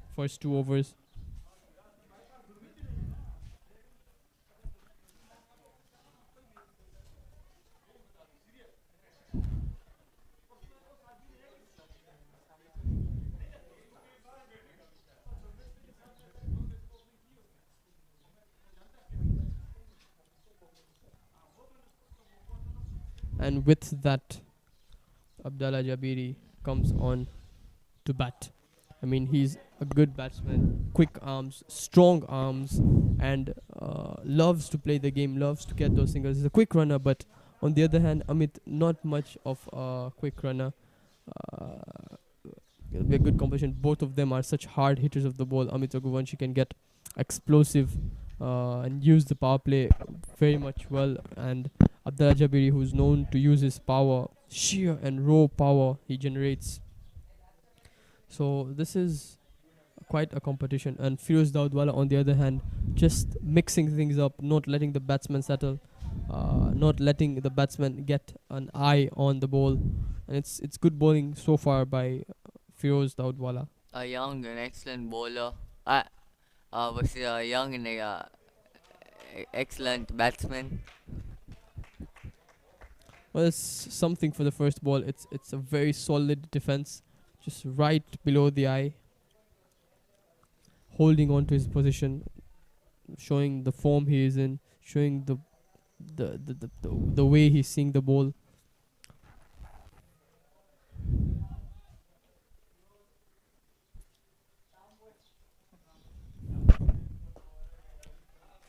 A solid start from Abdullah Jabiri. One more, just straight from the middle of the bat, but just goes to Abik Patwa. He's a class player from Gymkhana. I mean, he's done a lot for the club. He's been scoring over and out, and both of them actually play for the same club. Both of them have batted together for a couple of times, and the understanding between both of them is there. And both of them actually know how each other play, and it looks like both of them aren't worried, because for the clubs they have chased bigger targets than these. So yes, the sense of relief for both batsmen is there, as they know that both of them are from each other, from the same club. They're friends. They're quite close to each other. And on the other hand, there's a bowling change, an early bowling change, bringing Murli in with a new ball, I'd say. It's just the third over ending, and it's the fourth over. It's a very good decision, as Murli is very difficult with the new ball and the old ball. He tends to skeet the ball. He tends to throw the quicker balls, which tends to be difficult for Amit, which will be difficult for Amit and Abdallah to pick up at the start of their innings. The first 2 overs of Feroz were very, very good, giving only 9 runs in his first 2 overs and having an economy of just 4.5. Abdullah Jabir is still not off the mark, and Amit Raghuvanshi 5 of 5. Murli coming onto the attack. Can he get a breakthrough? Can he get a wicket? A desperate wicket that Tembo Stars need.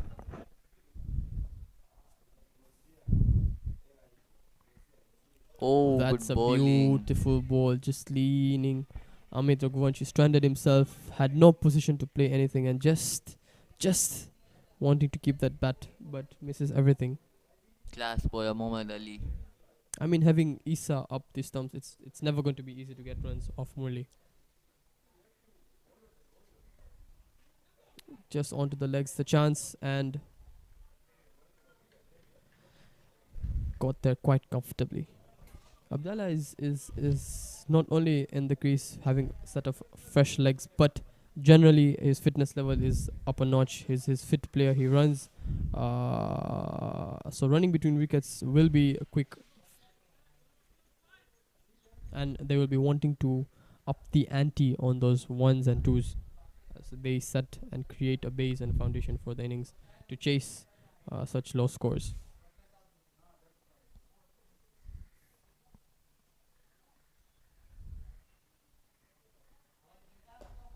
And it's lofted up, but just lofted on off the fielder. Call 2. But will not get there. And with that, Abdullah Jabir is off the mark. What a confident shot is played, just straight off the bowler's head, right onto the fielder. He knew the fielder was deep, and he had no hesitation in lofting that shot, just in between the deep fielder. It's a good ball. That's another good ball by Muli. It's tight bit of bowling by Muli, and this is what's required at this moment of the game. That's why Abik Patwa has brought him. He knows how he bowls. He knows he can restrict the batsman on getting the runs. It's going to be very, very hard to hit Murli. Amit goes for it, but just not quite getting that space to open his arms and clear that area he wants to. As you said in the previous game, a left-hand spinner and a leg spinner are the most crucial bowlers in a team. That's a confident shot by Amit. Finds a way to pierce the gap, and ball runs away to the covers area for a 4. What a class shot. Right in the gap. Slightly fuller by by Murli, and Amit makes no mistake in dispatching that for 4. He picked the right ball, Amit. I think it's a good approach by Amit. He's picking the right balls. He's picking the balls to hit, and taking those good balls onto a single. It's good work done by Amit. It's 10 for 10. It's 24 for 1 in 4 overs. Amit Raghuvanshi playing some sort of an innings over there. It's a start. We'll be wanting to see more of him. Coming on to his third over, Firoz. Firoz has bowled really, really well, giving only 10 runs of his 2.1 overs. And not to forget the wicket of Ankit Azhar. A crucial wicket of Ankit, I mean, there was a setup. There was a setup for Ankit. They clearly. set him up very clearly and executed that plan, and that's how they got a wicket. So it's just the bowler and the keeper and the skipper himself who was behind this wicket. The mind games. Another slow ball, but excellent shot by Amit Raghuvanshi. What a class player and shot. And this is a shot Amit has developed over the years. I mean, he's just waiting for the slow ball. He saw the slow ball. He picked it up very early, came down the ground, and as soon as he knew it was wide of him, he just opened his blade and managed to get it over point. So it's good batting by Amit. A sense of relief in the TOYAM CHUI Challengers dugout, seeing the way Amit is playing. It's looking confident. Not so happy with Firoz's bowling. Skipper has a word with him. He's backing him up all the way he can.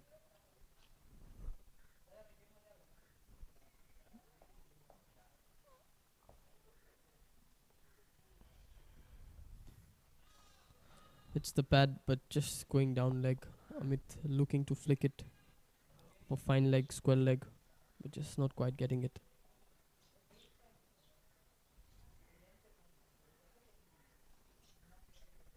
Abdul Jabir now on strike.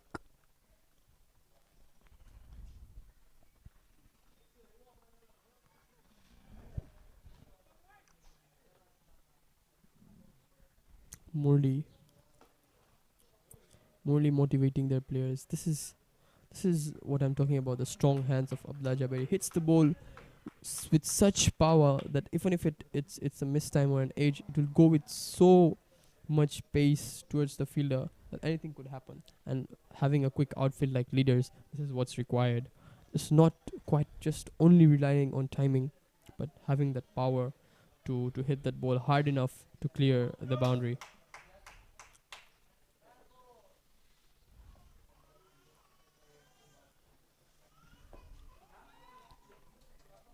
There was no run over there, and straight away no by Abdallah Jabir. He knows that Mole is a great field over there, and unless he fumbles, there's no run over there. And quite cleanly collected by Murli. He's there, he's up for a challenge. The whole team is up for a challenge.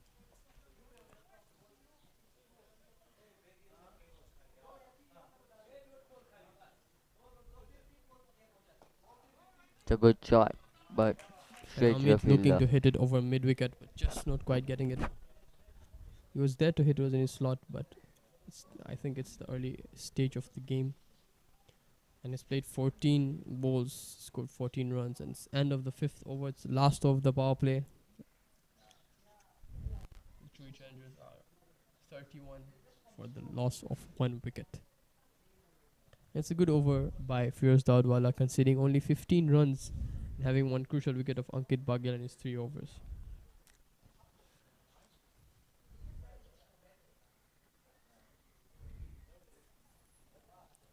And Abik decides to give Abdul Razak an over again and not Murli. So this is something Abik has done. He's played with the batsman's mind.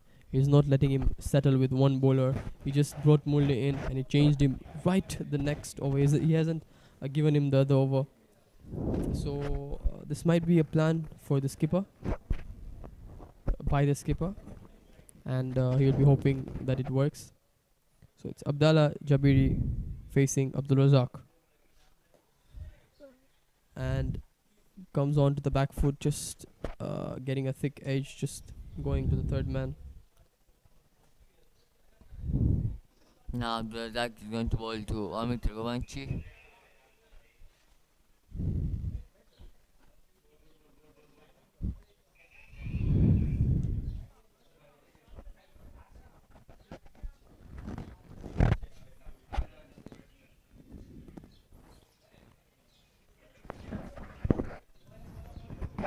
Small change in the field. Vishal Patel has been taken to gully and brought in front, and that's a good decision. I mean, if the bowler bowls it over there, Amit has nowhere else to play but that area, and that area is filled with good fielders. So it's a good plan. The plan, I think, is to keep the bowling tight, not giving easy runs, and get many wickets as soon as possible.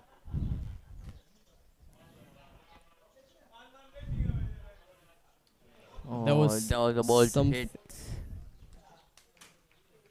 I mean, Amit got out very quickly, and the bowler saw it, just wanting to bowl it outside, going outside much more than he wanted it to. Goes for a wide. So Amit Raghuvanshi playing with the bowler's mind, coming out, getting inside, moving here and there. It's a good sign that he's getting ball onto bat.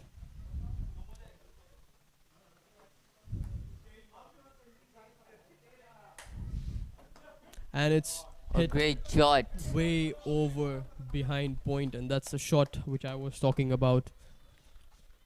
A bit fuller, and he's lifted it up over point. Such elegance in this shot, and not doing anything much. Looks so simple, but it's one of the toughest shots played in the book. It's looking in great touch. Interview.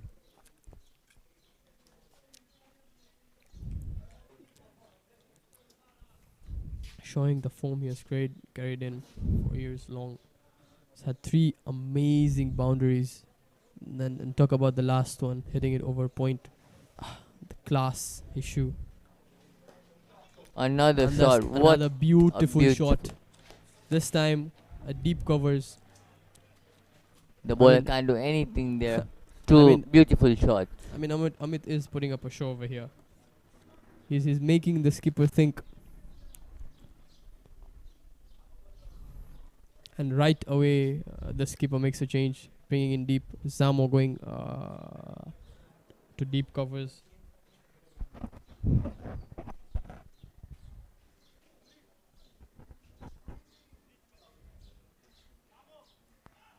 And both Nandakishan and Zamo going to cover. So there are two covers. Some just square and one slightly at Now- covers area. Squarer. He has to bowl to his field now. So If he Amit- bowls on the leg side, he's going to be dispatched. Let's see what Amit has up his sleeves now. Oh, I think he saw that very early. He wanted to play it over there. He wanted to play it over Vishal Patel, who's there at gully. And he has a variety of shots, Amit Raghuvanshi, doesn't he? Definitely, he does. He can play all around the ground. I mean, just as we thought that he was playing slow, it's 22 of 18, and he's produced 4 boundaries within a short period of time. This gives a sense of relief and sense of confidence to Abdul as well. I mean, he's not worried at all. He knows the runs are coming. That's a much better ball. Amit wanting to guide it behind. He knows there's no one behind. Just wanted to get a little bit of a bat in that ball. At the end of the power play, it's 41 for 1. So 88 runs required in 14 overs, and they have 9 wickets in hand.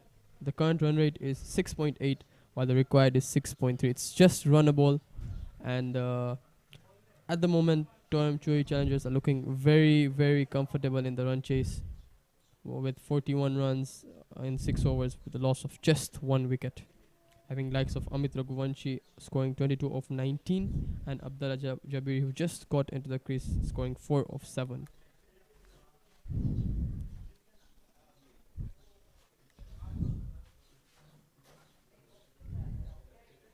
Coming on to bowling is Vishal Patel.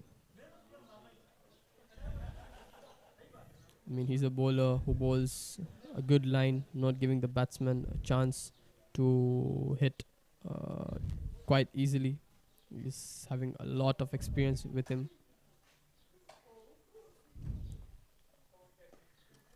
And this was fuller, but should have been at least taken for 1. But Abdullah has different plans. He's just seeing what the bowler does. It's his first over, and decides to just block it. It's a better bowl. Slightly outside and wanting to cut that ball, just not quite getting bat onto ball. Yes.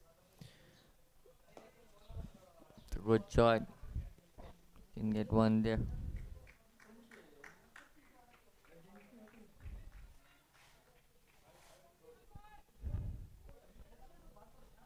And Amit Raghuvanshi back on strike.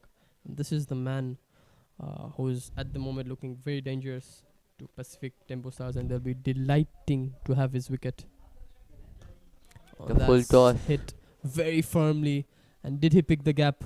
Good fielding by Slight of a Samo. fumble, but manages to get his hands. It's good work done by Zamo.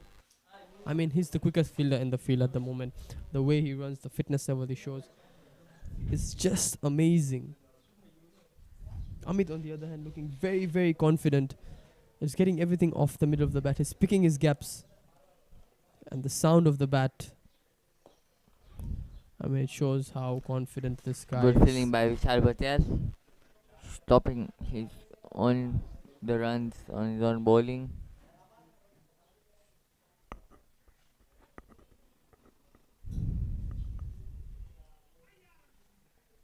One time just looping it, and Amit Raghuvanshi does not make a mistake, flicks it very fine and goes for 4. Amit Raghuvanshi putting up a show and looking very, very lethal to the Pacific TEMBO Stars team. I mean, he's toying with the field. This was very sloppy bowling by Vishal Patel onto the legs. Vishal crossing the Amit crossing the line, not making a mistake. Just managing to get bat on ball, hitting it fine, and the ball racing away. So with that, Murli comes into attack again.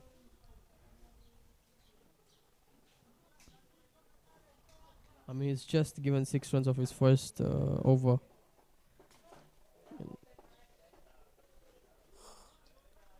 Pacific Tempo Stars leaking a lot of runs. 7 overs, 48 for 1. They need 81 in 13 overs.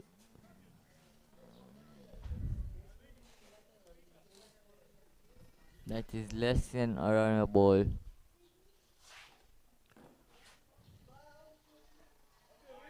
I meant more than a run a ball.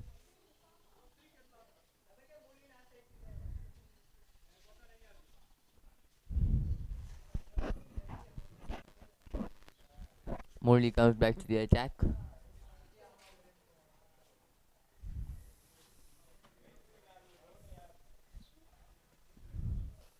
The good shot. Dula flicking it, finally getting off the middle of the bat. Just 1 run straight to the fielder. Murli bowling it a bit quicker onto the pads, wanting that wicket, wanting that LBW, wanting Dula to do something different so that he can get his wicket. But Dula has another plans. He's giving Amit strike as much as possible.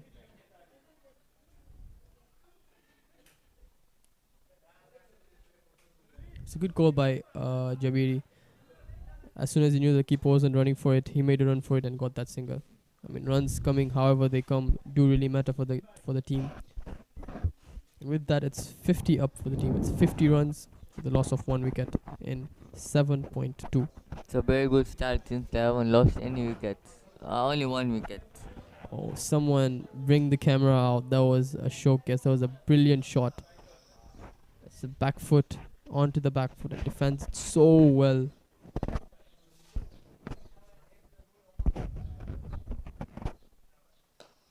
Good straight shot. It's hit firmly. It's hit hard. Good work. fielding by Bogineni Prasad. And applaud by the skipper. It was good fielding effort done there. Certain boundary save.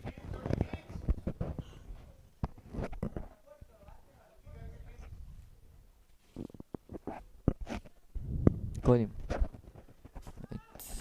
It's flicked fine. The ball's running. It's racing away to the boundary. And it'll get there, but that's good work done by Good. Firoz. Very good Just- fielding by Firoz Daudwala. I think this wasn't the bowler's fault. This was a shot the batsman produced, and he's just swung his bat. It's gone very fine, but Firoz does great job to get to the balls. Murli bowling. It's a good back foot punch. It's good. Very good fielding by Vishal Patel.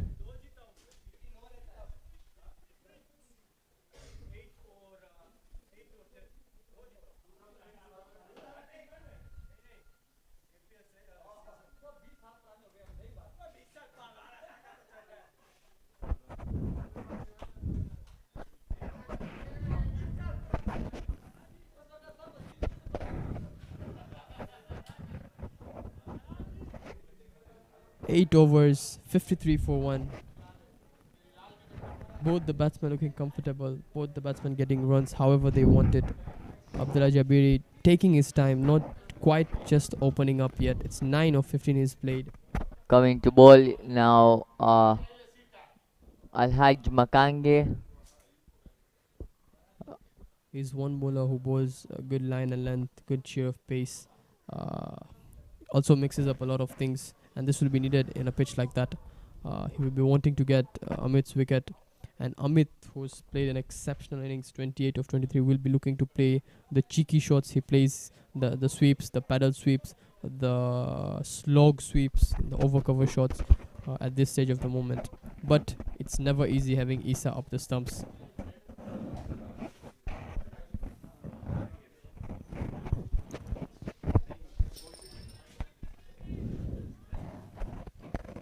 And Isa, I mean, the quality of keeping he does, and he's so quick behind the stumps. It's beautifully flicked by Amit straight to Bogni Prasad, made a run for it and collects it cleanly. Talking about Isa, back to the point, is he's so quick behind the stumps. Collects the ball and removes the bail off, makes it look so easy. This is the quality of cricket he has played over the years and developed himself into a player he is right now. Even if you're a batsman and Isa is the keeper, you're scared to even come in front and attack the bowler.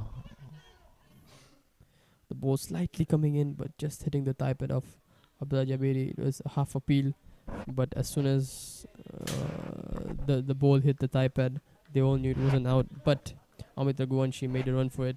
Skipper making an attempt to catch the ball with two hands, and he's having a fun time out there. Apart from cricket, yes, you have to have fun in the game, and he is definitely doing that. Oh, it's flicked fine, but straight to the fielder. It's collected very fine.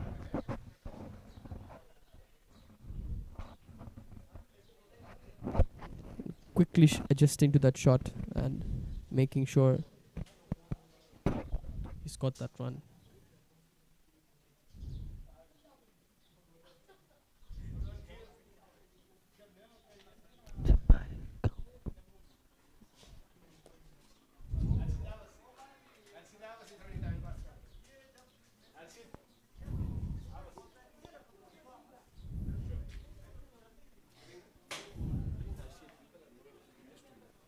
And with that, we have our special person in the commentary box, Mr. Azim Thakur.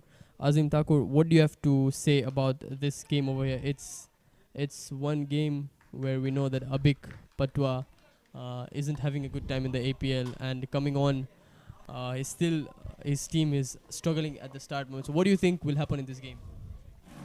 Well, the game of cricket is all about even Stevens. As you were speaking, they got a wicket of Jabiri, who was playing confidently so far, battering it out well, and he's going back in the hut for 10 runs. But at the same time, one good player getting out and another coming in. The classy batsman of Tanzania, Kasimu Nasoro. I call him the little devil. Yeah, the game is going to be tough. The run rate is not actually troubling them. The runs are coming in. This is the second wicket down. Let's see how it goes.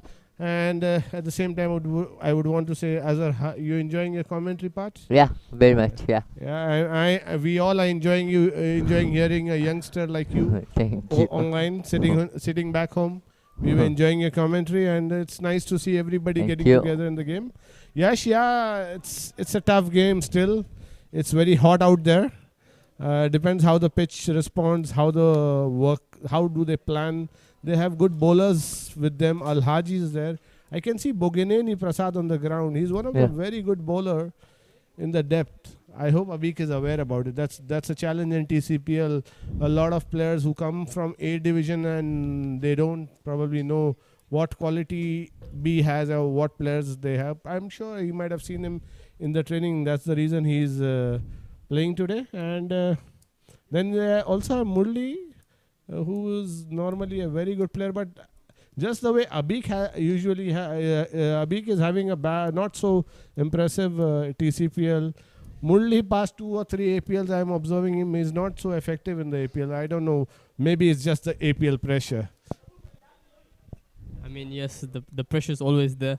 One thing I would like to add is in a tournament, we always look for banter. We look for healthy competition. And so far in this game, the competitions between Kasimu and Abik, both of them has been selected for the Africa 11. Both of them have been captains for their respective teams. Both of them have been captains for the Tanzania national team. Kasimu being the ex-captain and Abik being the current captain. So there's a lot of things that might be going. Both of them are very experienced. So who do you think will come up in this game from both of them? It's part of a controversy, but I'll give you the mic to move forward to this. Putting words in my mouth for Abik. You know how good friends we are, right? Well, as a batsman, as a player, I really admire him. He is a very good player, but when you compare him with Kasimu, You talking to a master. We call him the master of all aspects. He's at a different level. And I don't know what happened with Kasimu in APL. He goes to a different level, wants to win the league for his team. It's just the winning thing which is in him. He has played for our club also in the initial year before joining Caravans.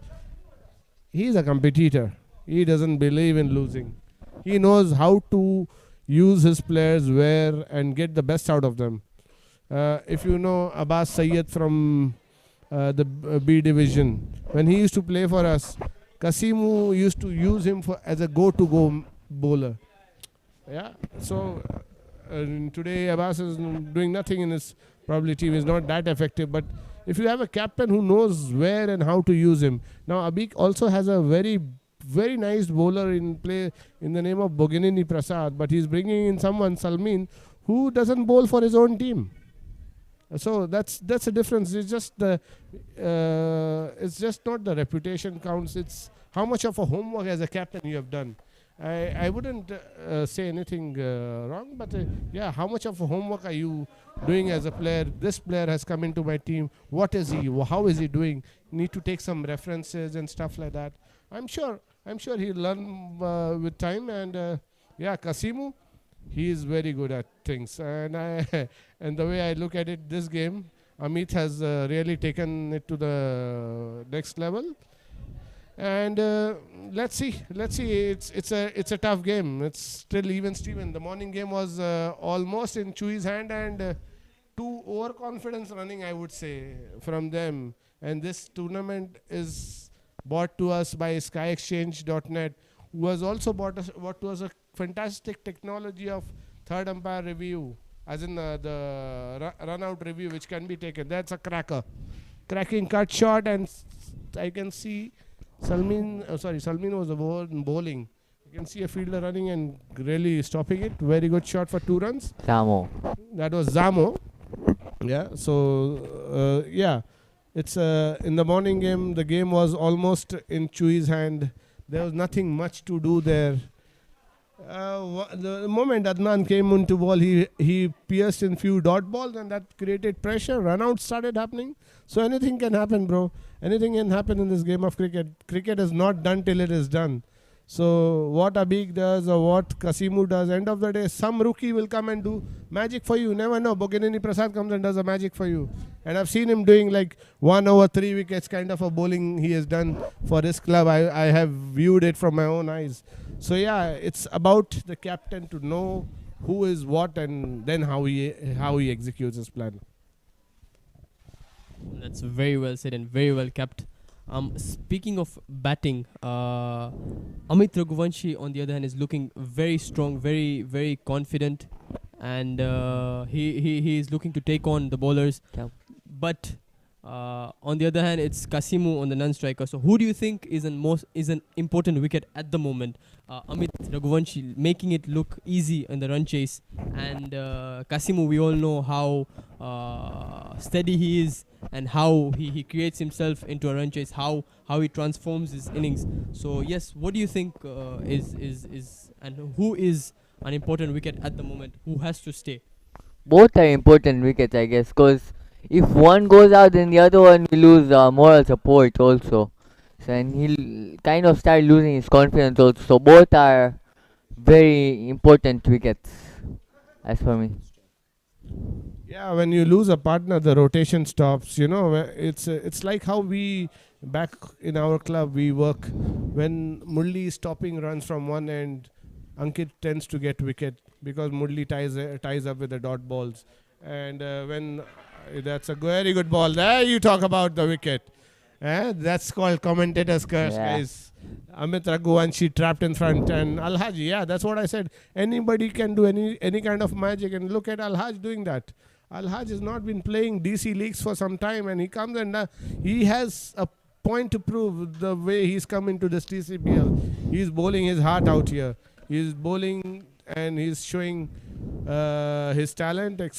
Yeah, see, that's what we said. When the wicket falls, dot balls will go in, new batsmen will come in, rotation will be paused. That will apply pressure. Maybe Kasimu might end up playing a wrong shot, but the way we know Kasimu, he's a smart operator. Definitely, and that way Amit Raghuvanshi departs. For that, we had people saying that keepers are one players in the cricket game who are not appreciated that much as a player. But having a good keeper behind the stumps is always a plus point for the team. Having Isa behind, who's very quick, batsmen who love to come down the ground, who love to play those shots, get second thoughts on playing those shots. Knowing that there is someone behind who's just equally better than you, better in taking those stumpings. So what do you have to say about that? I would come back to this. I just saw the LBW happening, and I just realized Isa was on top of the thing, and that made things tight for Amit. Didn't move. Had he moved a bit, there was a chance that he would have played with his bat. Okay, that's a good shot. Passing through Abik for a single. Baraka is here, who's another young, very good talent. Yeah, keepers, they do really make a lot of difference. You can see Kelvin Jilinji also coming and standing in front, and that he actually, by doing that, they put a question mark to the batsman who believes in moving around in the pitch, and sometimes that pauses, and that pause actually costed the wicket to Amit. Otherwise, Amit was seeing the ball nice and clean. Also, the momentum has broken down now since a wicket has fallen. So the momentum has broken down completely. Yes, Azhar. I mean, the partnerships do build a foundation in the run chase, and Amit and Abdallah seem to have a great partnership, but not anymore. On the other hand, Kasimu is looking strong. He's looking to get the singles here and there. He's looking to keep the scoreboard ticking, and we all know how destructive, how elegant he is in a run chase. He knows, he has calculations behind his mind. He knows how many runs to get where. He knows the bowlers to target. So it's going to be a competition. On the other hand, having Abik with his experience he carries, they both know how they play. They've both played for quite a long time. They both are rivals in the club levels. So yes, competition is what the crowd has come for. The competition is what everybody has come for, and competition is what they're producing. They're playing for.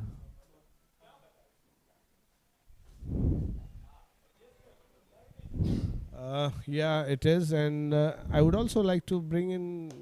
That's a straight What a shot. shot. Good fielding there. Abik, and Abik is. I had a word with Abik. Abik is just not what he used to be agile before. This used to be this has something to do with continuous cricket happening. Fitness levels are going down. The heat is. Yeah, I spoke to Abik. I think so a day before, and I did tell him that the agility which you used to have, we are losing onto it. Maybe you need to figure out what the problem is. But yeah, he took it very positively, and he said, yeah, he has some here and there niggles. Abik used to be a live wire, and he used to stand in backward point and used to really obstruct singles. Now people are sneaking in singles from his hand.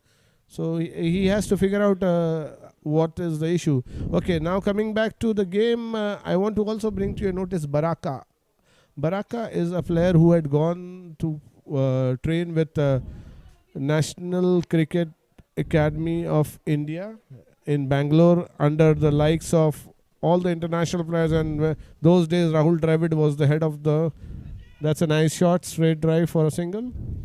And Baraka, has been told that if he continues a good game, keeps on, he's still young, he's still very young. He is one of the very straight player. His bat really comes out nice and straight.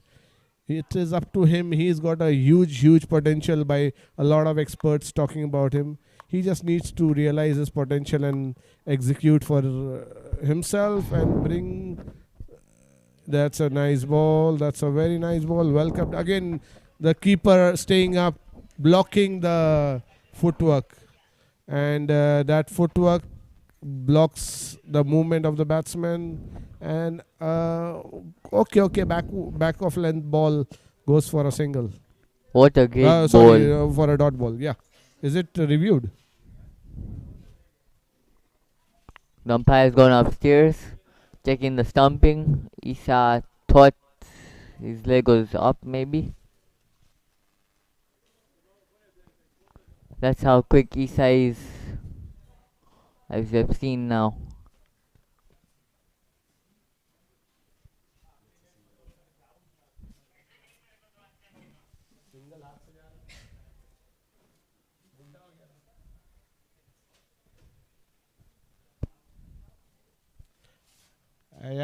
We have a big patwa near to the commentary area, and I just had a wink at him, and I told, the balls are going, singles are going off you. You need to work, bring yourself back.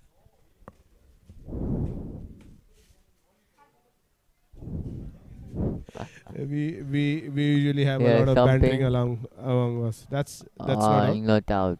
That's not. Is it? No. The decision has been given. The foot was a put. Foot didn't move much. Yeah.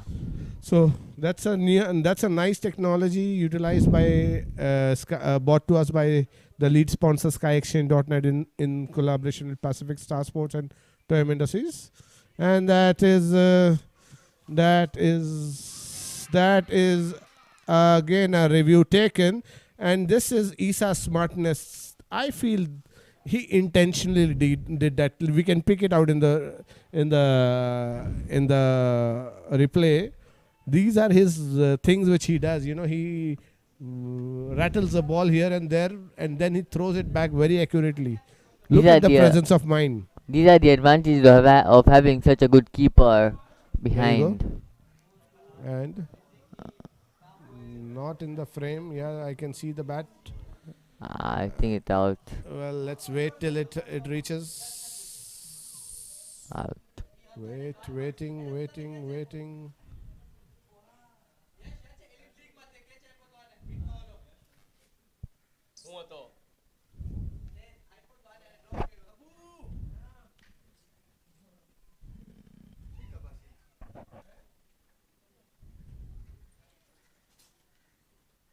Out on the line.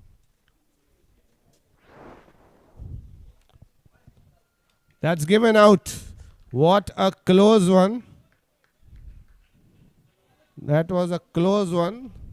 And the bowler has also... I think so.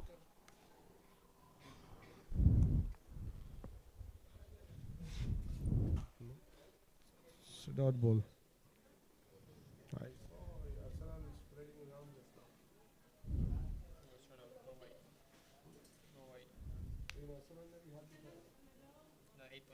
So that's a wicket. 68 runs for 4. You see, wickets matters. This was again an unnecessary run. Well, Baraka is usually quick, but this third umpire thing is really making a lot of magic here. This was a close one with naked eyes. Was not very easy for Arsalan Premji to give out. But Arsalan Premji, your brother, is a very good, is regarded as a very good umpire, and he is also growing himself as an umpire. Yeah, true. Do you think he's a good umpire? Yeah, of course. So what if he gives you a LBW? Do you go back home and fight? That's a nice shot. Chete is taking things in his hand. That's a boundary. See, with Chete, if you give him volleys and half volleys, he will not bother what happened a ball before. Yeah. He will play as per the... Even if 9 wickets are gone, he'll still hit it. Yeah, if the ball is there, he will never... He will... There is no compensation. Yeah. There it is a half volley. Glass he opened shot. his arms. In Ball the is gap. far away. He didn't bring his leg out because Isa is there, but he knows how to elevate the ball above the 30 yards. In the gap. That's a smartness. That's what we say. Chete is there. The devil is there. There, the bad ball comes in. This is what I've been talking about. Salmin, you need to have a homework. Abik probably knows he used to be a bowler through his academy ranks, but currently he's not bowling that much for his own club. Maybe here and there, and not effective as Bogineni Prasad is. Yeah. Correct me if I'm wrong, Azhar. You play B division, so you might Yeah. know. So if you compare Bogineni Prasad with Salmin, Salmin, like, he's like a part-time bowler. he used to be a full-time bowler though, and that's a nice flick. You see, every ball he is bowling is giving juicy half volleys and stuff. So that shows that he's probably not in that A game. We require the A game of a player in such leagues. At the same time, Bogineni Prasad looks like a better bowler for me. Like, Definitely, you can even check with the stats. So these are certain homeworks which a skipper has to have. But well, we can't challenge much to skipper because skipper has his own things. This is a short tournament, comes from nowhere all of a sudden. So, but yeah, some communication has to go down to him through some selection committee, explain him that this player is so and so effective. So, yeah, it's about taking chance. When I remember the first game between CHUI and Rhinos, Raza Baloch was not available for that game. Rizki Kizito didn't know much about Jatin Prajapati. And he almost bought the game. Jatin Prajapati from nowhere came and bowled a beautiful spell, picked up 3 very good wickets and bought the game. So, yeah. He had some kind of an input from somewhere or the other, due to which he picked up. Otherwise, Rizki has been using Raza Baloch in past. And now with Jatin Prajapati in the squad, Raza Baloch doesn't get a chance to play. Yeah, true. Now, this is going to be a good competition. Muzammil Hussain, big hitting machine, versus Muhammad Ali. That's a beautiful ball. And now you really can't do much. The same way Marnus Labuschagne. He wasn't known, like. Exactly. There you're talking. And then suddenly he just came. He scored 1 game now. He's like very famous. Yes. That's how it's about giving opportunities to boys. You see, Ayub Hamisi was not even. Me as an Aces had not even submitted his name to be selected in APL, this TCPL, because he had no performance in the first half of the year, and then some people couldn't make it, and then during this Gupta Cup which is happening, he started bowling fantastic for us. And then I recommended him, and today he almost won the game for them. He really put on a good show. He's fielding well. He got to bowl 1 over. Today he batted very well. True. So it's about you getting an opportunity, you executing it. So there the captain doesn't come into the picture. So as I said, it's very hard for a captain here. It's very, very hard. So we really can't say much to Abik, because Abik is used to his own grade A players where he's been playing around and observing them. So, and that's a beautiful ball. He's enticing him. You might hit me if you can. Hit me if you can. And Murli is bowling with good variations. He's 2.4 overs, 12 runs. Yeah, and there you go. He's going very, very, he's very. He's purposely flighting it. Yeah, he's bowling it nice and slow. But he has a smaller leg side boundary. Muzammil is trying to play a stand and deliver. That's a nice shot. And there I was talking about Abik is just not what he used to be before, and very well. That's a boundary. I thought the fielder managed to. Abik is standing in a very important position. He has to understand if he is not 100%, he has to hide himself. Unfortunately, we do that when we have heavy bones like me. When I play for A division, I tell my captain he should hide me when I used to play for A division, because I'm not as swift as Juman Nemasquata or Jafari Kanita. You need to understand, if you're not fit, you are a skipper. You can't be staying in those important positions. Any other guy would have stopped that ball and wouldn't have gone for a 4. But yeah, he as a captain also wants to stay there front. There is something like, I want to try to be there. He's trying his best. Even being on the ground, if he's not fit, is a big job. There you can see Abik still persisting with Salmin. And the last boundary which went was not supposed to have gone. It was a very good over from Mohammad Ali till then. So you can't blame Mohammad Ali in such situation. He had that ball not gone for a boundary. This over would have been where Chete would have tried to go berserk. So you know that's how you slowly build up pressure. What do you say, Azhar? You were one who really created pressure. I'll talk to you about your case. Oh, against Stacey's only. Very nice stop by. This is commitment. This is a classy stop.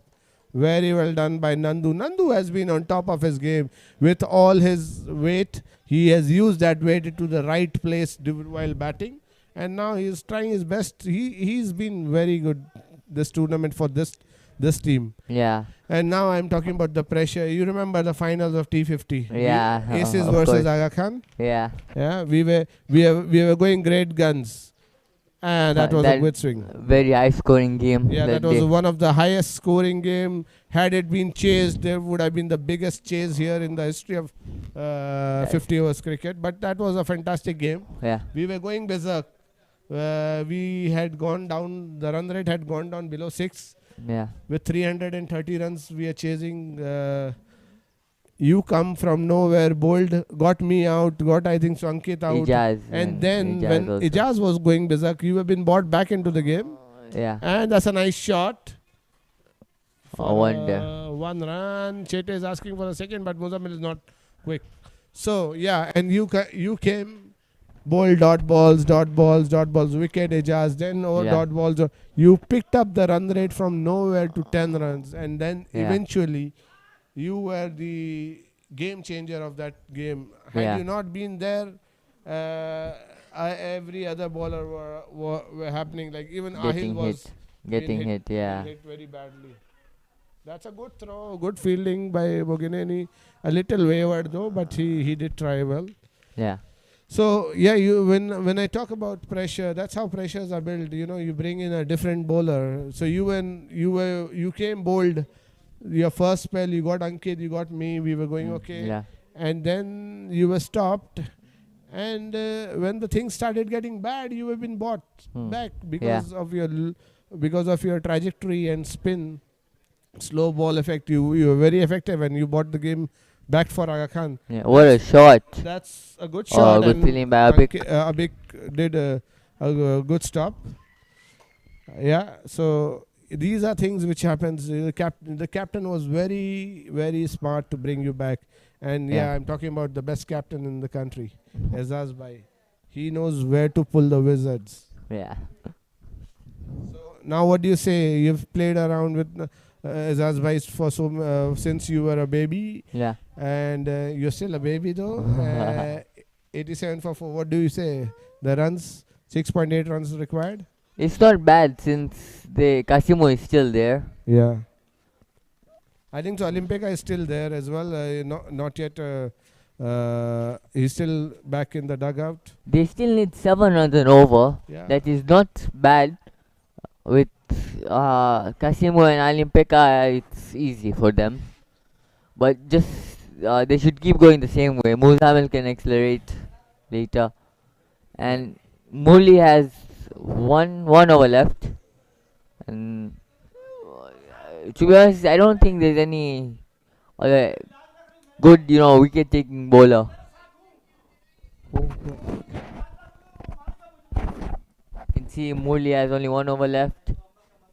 Yeah, Firoz has Murli 1. is having only 1 over left, but Murli, I think so. Had he just bowled from the first change till now, he would have brought the wickets. He would have either wickets or would have brought the run rate very down. So you bring a bowler in breaks. There's a sweep, not gone. Now this depends on how Chete plays this over. Well, Chete will play his game. Chete doesn't believe who is bowling. He will play as per the ball. Yeah, wickets can be very crucial. Let's see. Nicely played. Now Murli is cutting his flight down to Muzammil doesn't want to take a chance and go for a 6. He did offer him flight in the last over.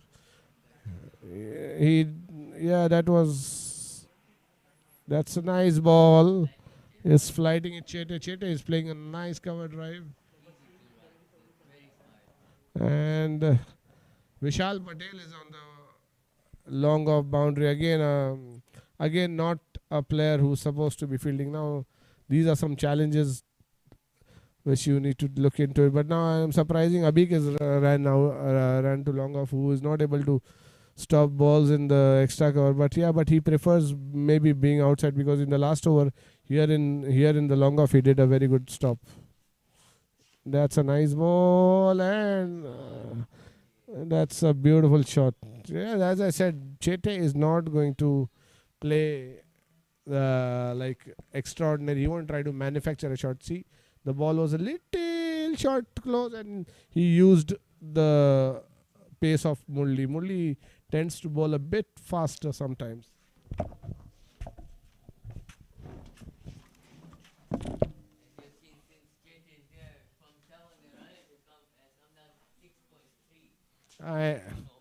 He just needs to hold himself, and the game is over. Has he gone for? Yes. Murli got him away.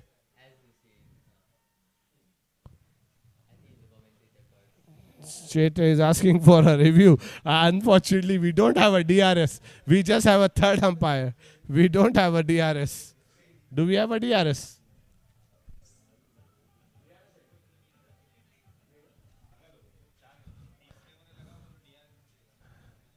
Well, unfortunately, we can't say anything from here, and it is. We are nobody to say anything. It looks clean out, but yeah, end of the day, it's the umpire who's given a very good decision. The technology. Yeah, probably next year TCPL we will try to get this facility also, if possible. SkyExchange.net proudly bringing us Tanzania Cricket Premier League, the lead sponsors of this tournament, SkyExchange.net in collaboration with Pacific Star Sports and TOYAM Industries Limited. Well, the tournament is quite live on the YouTubes, and I was enjoying the first game sitting back home. Have you been seeing the match back home, Azhar? Are you enjoying it?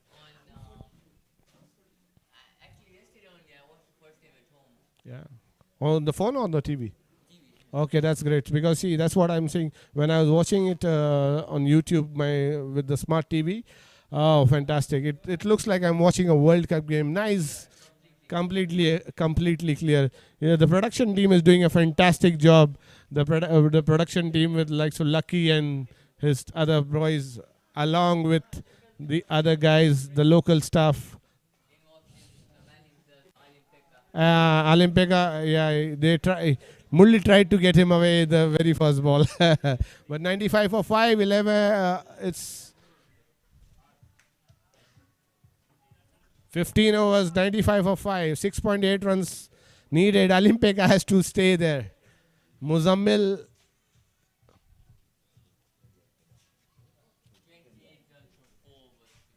Yeah, so as I was speaking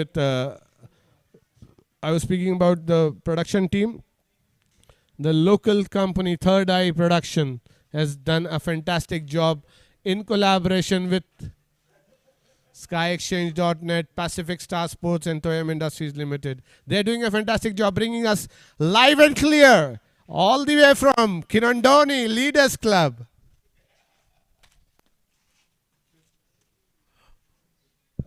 Well, we have a UP wala bhaiya from Mumbai as a cameraman somewhere. I heard him speaking.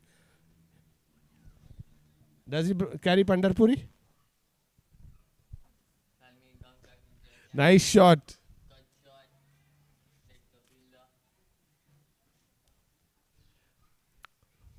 So now that's the over where Salmin has to get something going. Some dot balls has to go in. Abik Patwa is still persisting with Salmin. He is giving full support to the youngster. I hope the youngster repays him with a wicket in this is over. That's a beauty.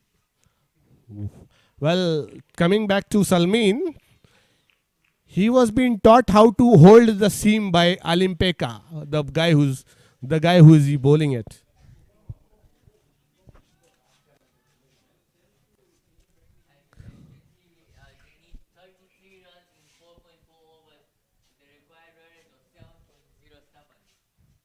Taste of his own medicine.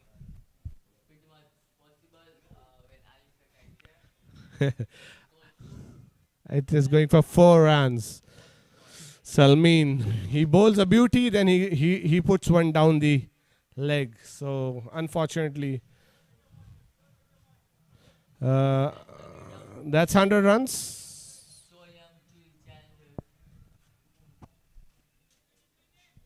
Nicely glanced.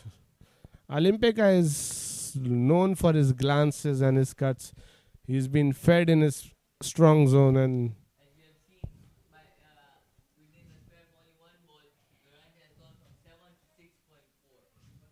nicely bowled. This is a nice ball.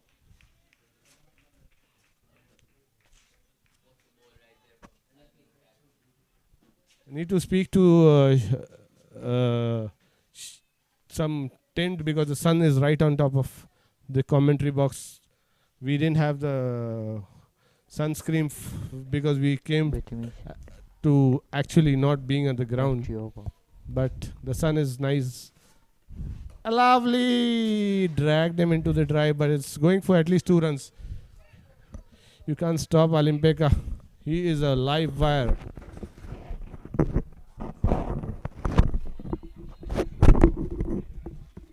So that's already 6 runs in this over. They needed 6.44 after the boundary.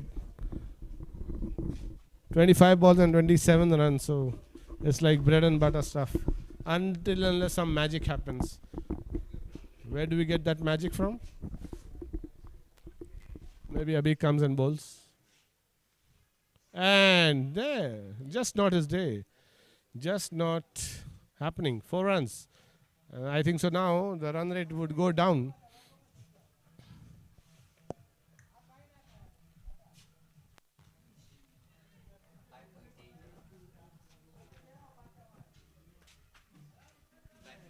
Four overs, 29 runs Salmin gave. This was an over where he gave 11 runs and turned the game completely out of the hands. But yeah, as we always say, nothing is over until it's over.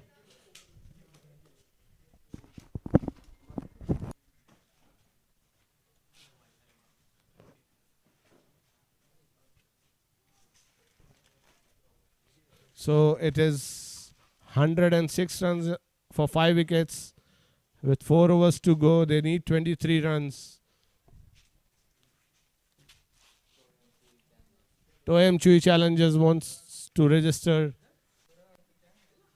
a win here and be safe. After today, tomorrow is going to be a break, and that is now going to bring Al Haji because Muhammad Ali has finished his over, and Muzammil is going to bowl face Al Haji. Al Haji is a very, very good bowler, very deceptive. It's not easy to hit him. You need to just go singles with him. There you go. Get him out. Unnecessarily, not required. That's what I say. The game is not over until it's over.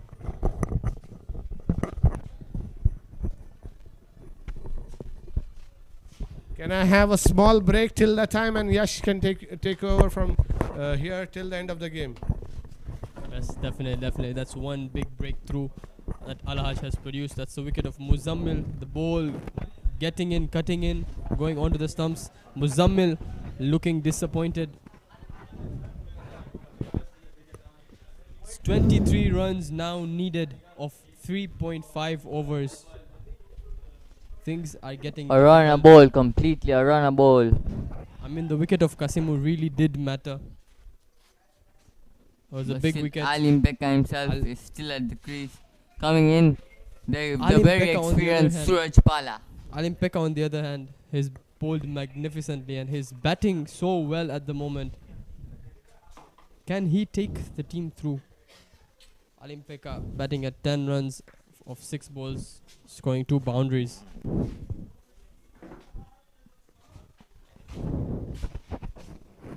And Al-Haj coming onto the attack, getting wicket of his just first ball.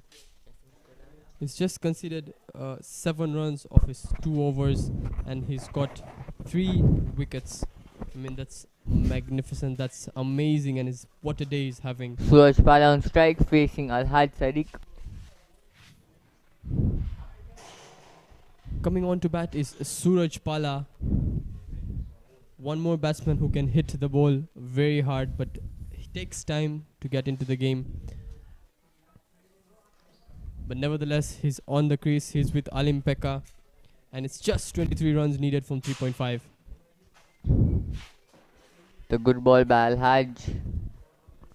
I think these ones and twos really do matter at this stage of the game. The ones and twos have to keep coming for this target to be reached, and that's exactly what Suraj Pala is doing. Not trying to do anything different, just trying to get those ones and twos and letting Alim Pekka do the big hitting, waiting for that bad ball to dispatch it. And this is a very smart cricket. On the other hand, Al-Haji not giving him that bad ball and just bowling it, keeping it quite simple. It's a good ball.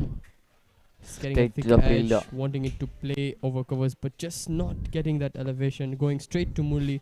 Murli not making a mistake, and that's that stage of a game where you cannot afford to make a mistake. It's 22 runs required of 20 balls. The white ball. And it's a wide ball. I mean, good stuff done by the keeper. There was a chance of a catch, but it's never easy for the keeper to catch those snicks of the batsman, and we wouldn't blame him. He's done his part. He's doing very well behind the stumps. Just one mistake, and that's a very loud call, a very early call. There was no run over there, and that's good stuff by Alim Pekka. He's looking very, very confident over here. I mean, he does want that 2 points. He wants to win it for the team, and like I said, Azhar, he's been carrying that confidence. He's got from the bowling. Yeah, of course. He's And bowled it's really well. beautifully Batting cut and really well well. done by That's- Murli. It's a very good stop by Mohammad Ali. He's kept everything in that. He's hurt himself, but he's stopped a certain boundary. Applaud by the whole crowd for him. Yes, he definitely saved a certain boundary, which would have been a change in the game. Alim Pekka, on the other hand, looking so well, hitting the ball so clean. The run rate is up to 6.67 runs and over. It's 20 runs now required from 3 overs with 4 wickets in hand. Can TOYAM CHUI challengers do it, or can Pacific TEMBO Stars defend the score they have set? The game's not over until it's over, and the skipper's handed the ball back to Firoz. He'll be wanting to bowl those yorkers, bowl those variations, just somehow get that wicket. I had said he got a spell, taking 3 wickets and giving away only 10 runs in his 3 overs.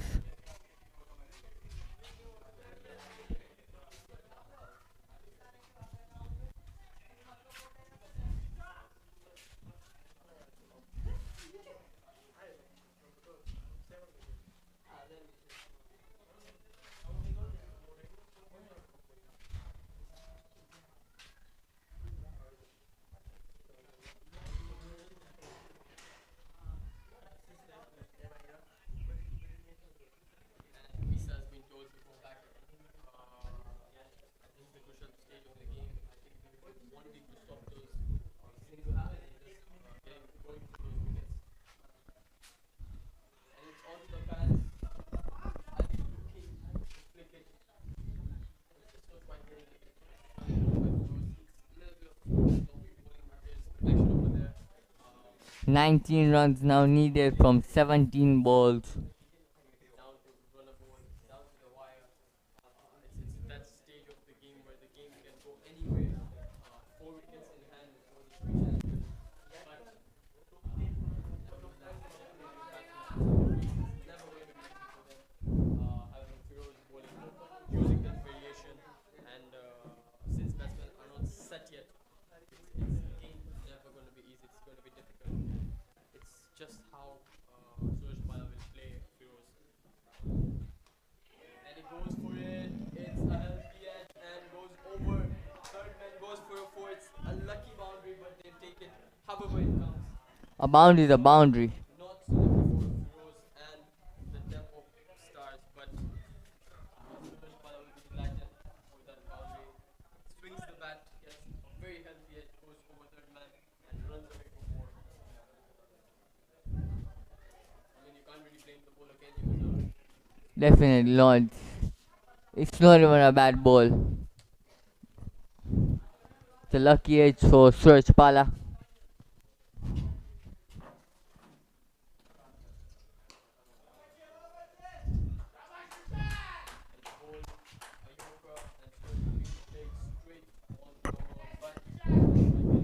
Good backup from Vishal Patel.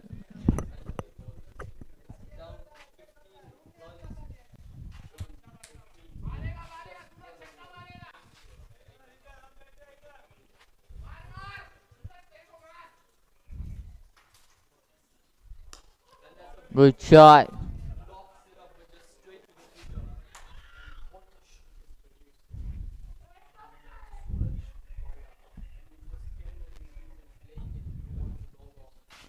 14 from 14. Intense. Look.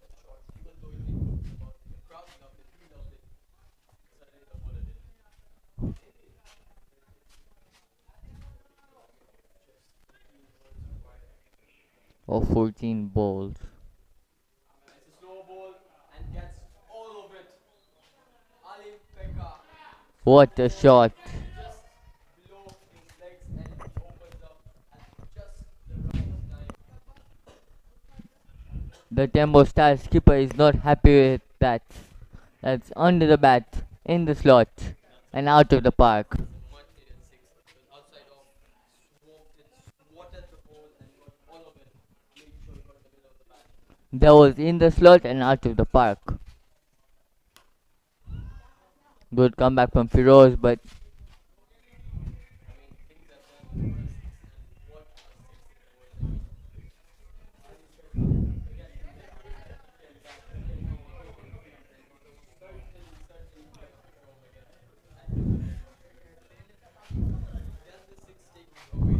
It's down to just 8 runs in 2 overs. the likes of Ali Pekka and Suraj Pala, who are both looking very confident what the coming coach will have from his team. They've given the ball to Boganini Prasad. We've heard a lot from Azim, I guess this is a great bowler, I think, Topic heard him. And the skipper has handed the ball over to him during a crucial stage of the game, the death overs, where both the batsmen are looking very confident. And Ali Pekka has just hit a magnificent six to Firoz Daudwala, who is playing well. So this could go either way. Can Bogan Prasad do it? Can these both batsmen finish it half of the style?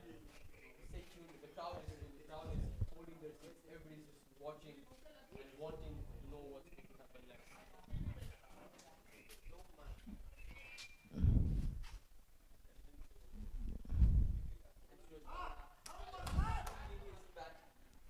That's a very, very big mistake by Isa Kikasi. Throwing the ball.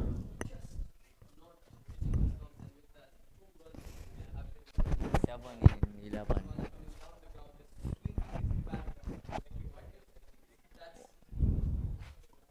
Six runs now required. Over.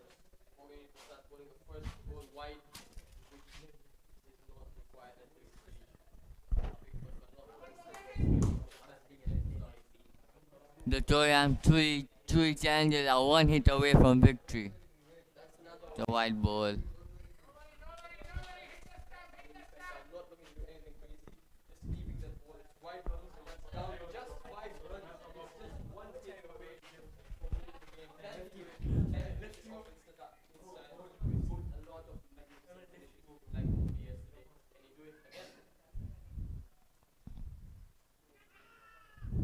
That's a better ball from Bogineni Prasad.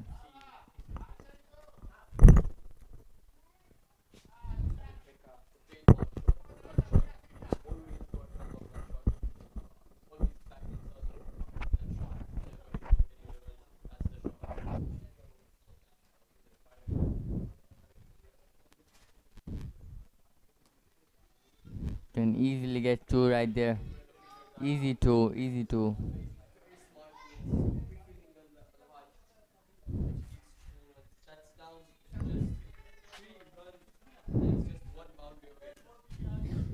The TOYAM CHUI challenges are one hit away from victory.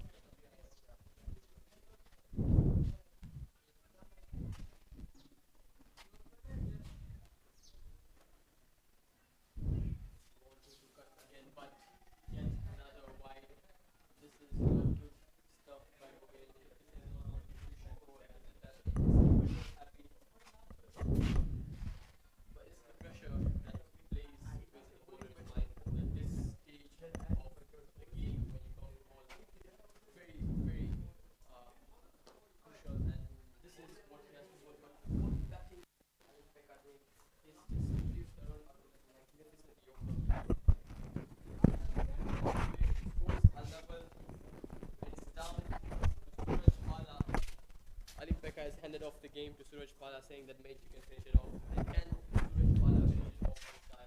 Pacific Just one run required. Pacific TEMBO Stars are one hit away from the relegation. Yet again, Suraj Pala tries to finish it off. Still quite getting it. He wants to finish it off this side. And Ali Pekka has no pressure. It's just one run away. Pacific Tempo Stars giving it a good and great competition. But last over. Definitely the Royal Chewy Challengers side. There you have it.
Hello.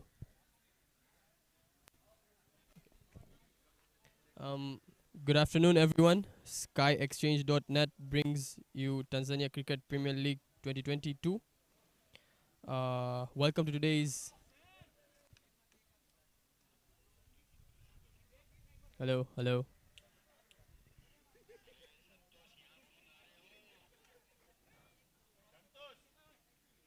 Hello, hello.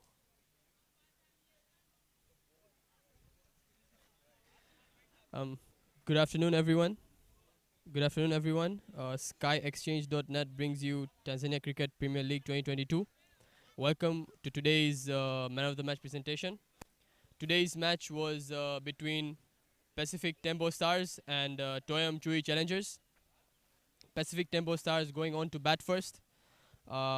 Key performances by Salmini Yusuf and Mohammad Ali after the collapse of the top order. Salmini scoring 34 of 34 and Mohammad Ali scoring 34 of 28. Bowling side, it was none other less than Alim Pekka who took 4 wickets, giving 22 runs, and Kasimu Nasor taking 3 wickets and giving 13 runs in his 4 overs. Coming on to the batting side of TOYAM CHUI Challengers, I wouldn't say it was a comfortable run chase, but it was quite amazing to watch Amit Raghuvanshi get a chance to open and scoring 32 of 28. And Kasimu Nasoro doing what the skipper does, scoring 25 of 20. And at the end, again, Alim Pekka standing strong, scoring 20 of 15. Before I give the man of the match, I would like the losing captain to have a few words with me. Abik.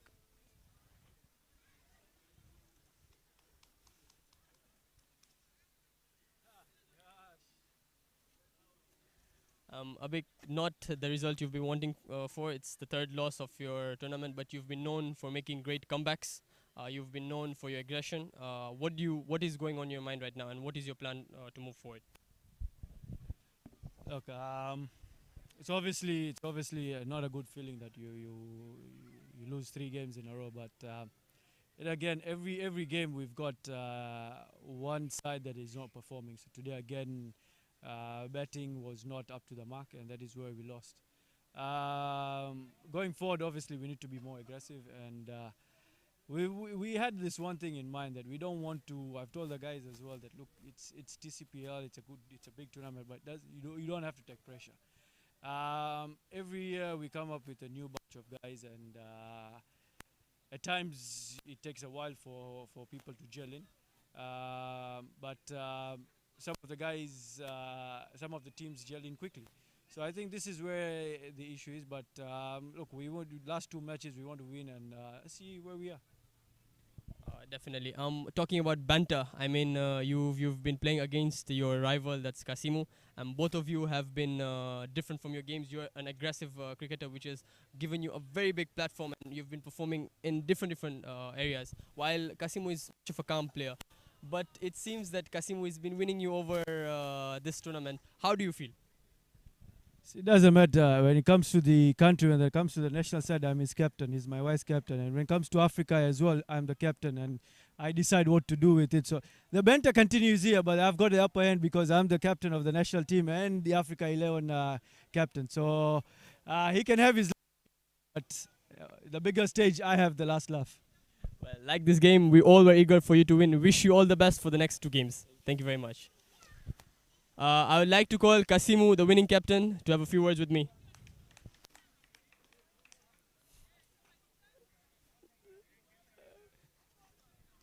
Kasimu, hongera kwa ushindi, mmecheza vizuri sana.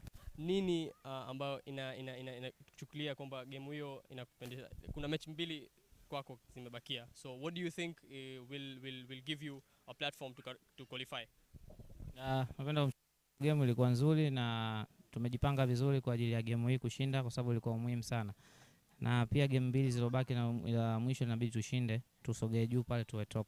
Hiyo ndio kitu kimoja ambacho tunataka kwa sasa hivi.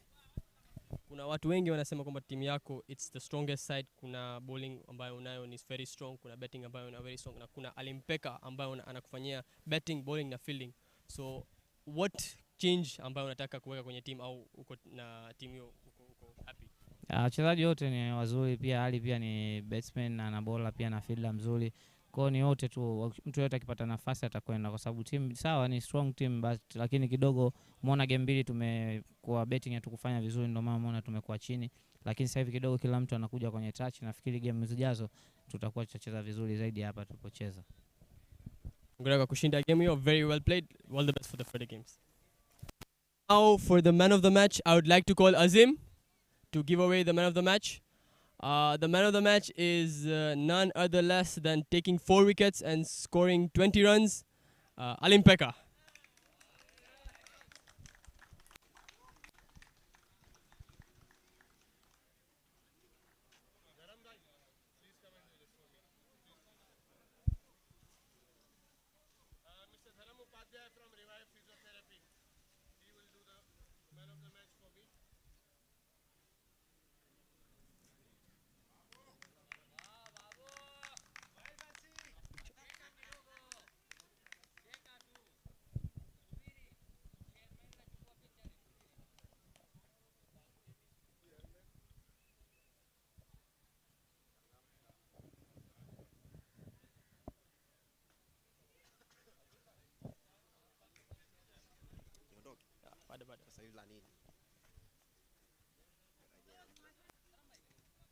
Alimpeka, nilikuwa nitakuongea sana after the game.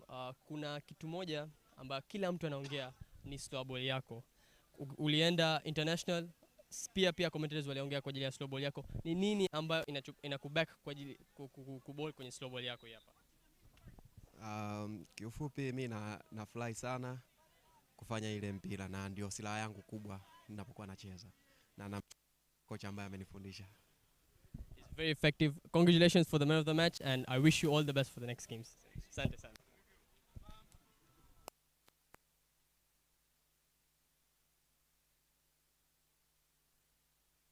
It's been a lovely evening, and I wish you all the best for the further games, all the teams, and it's over to the production team. Thank you very much.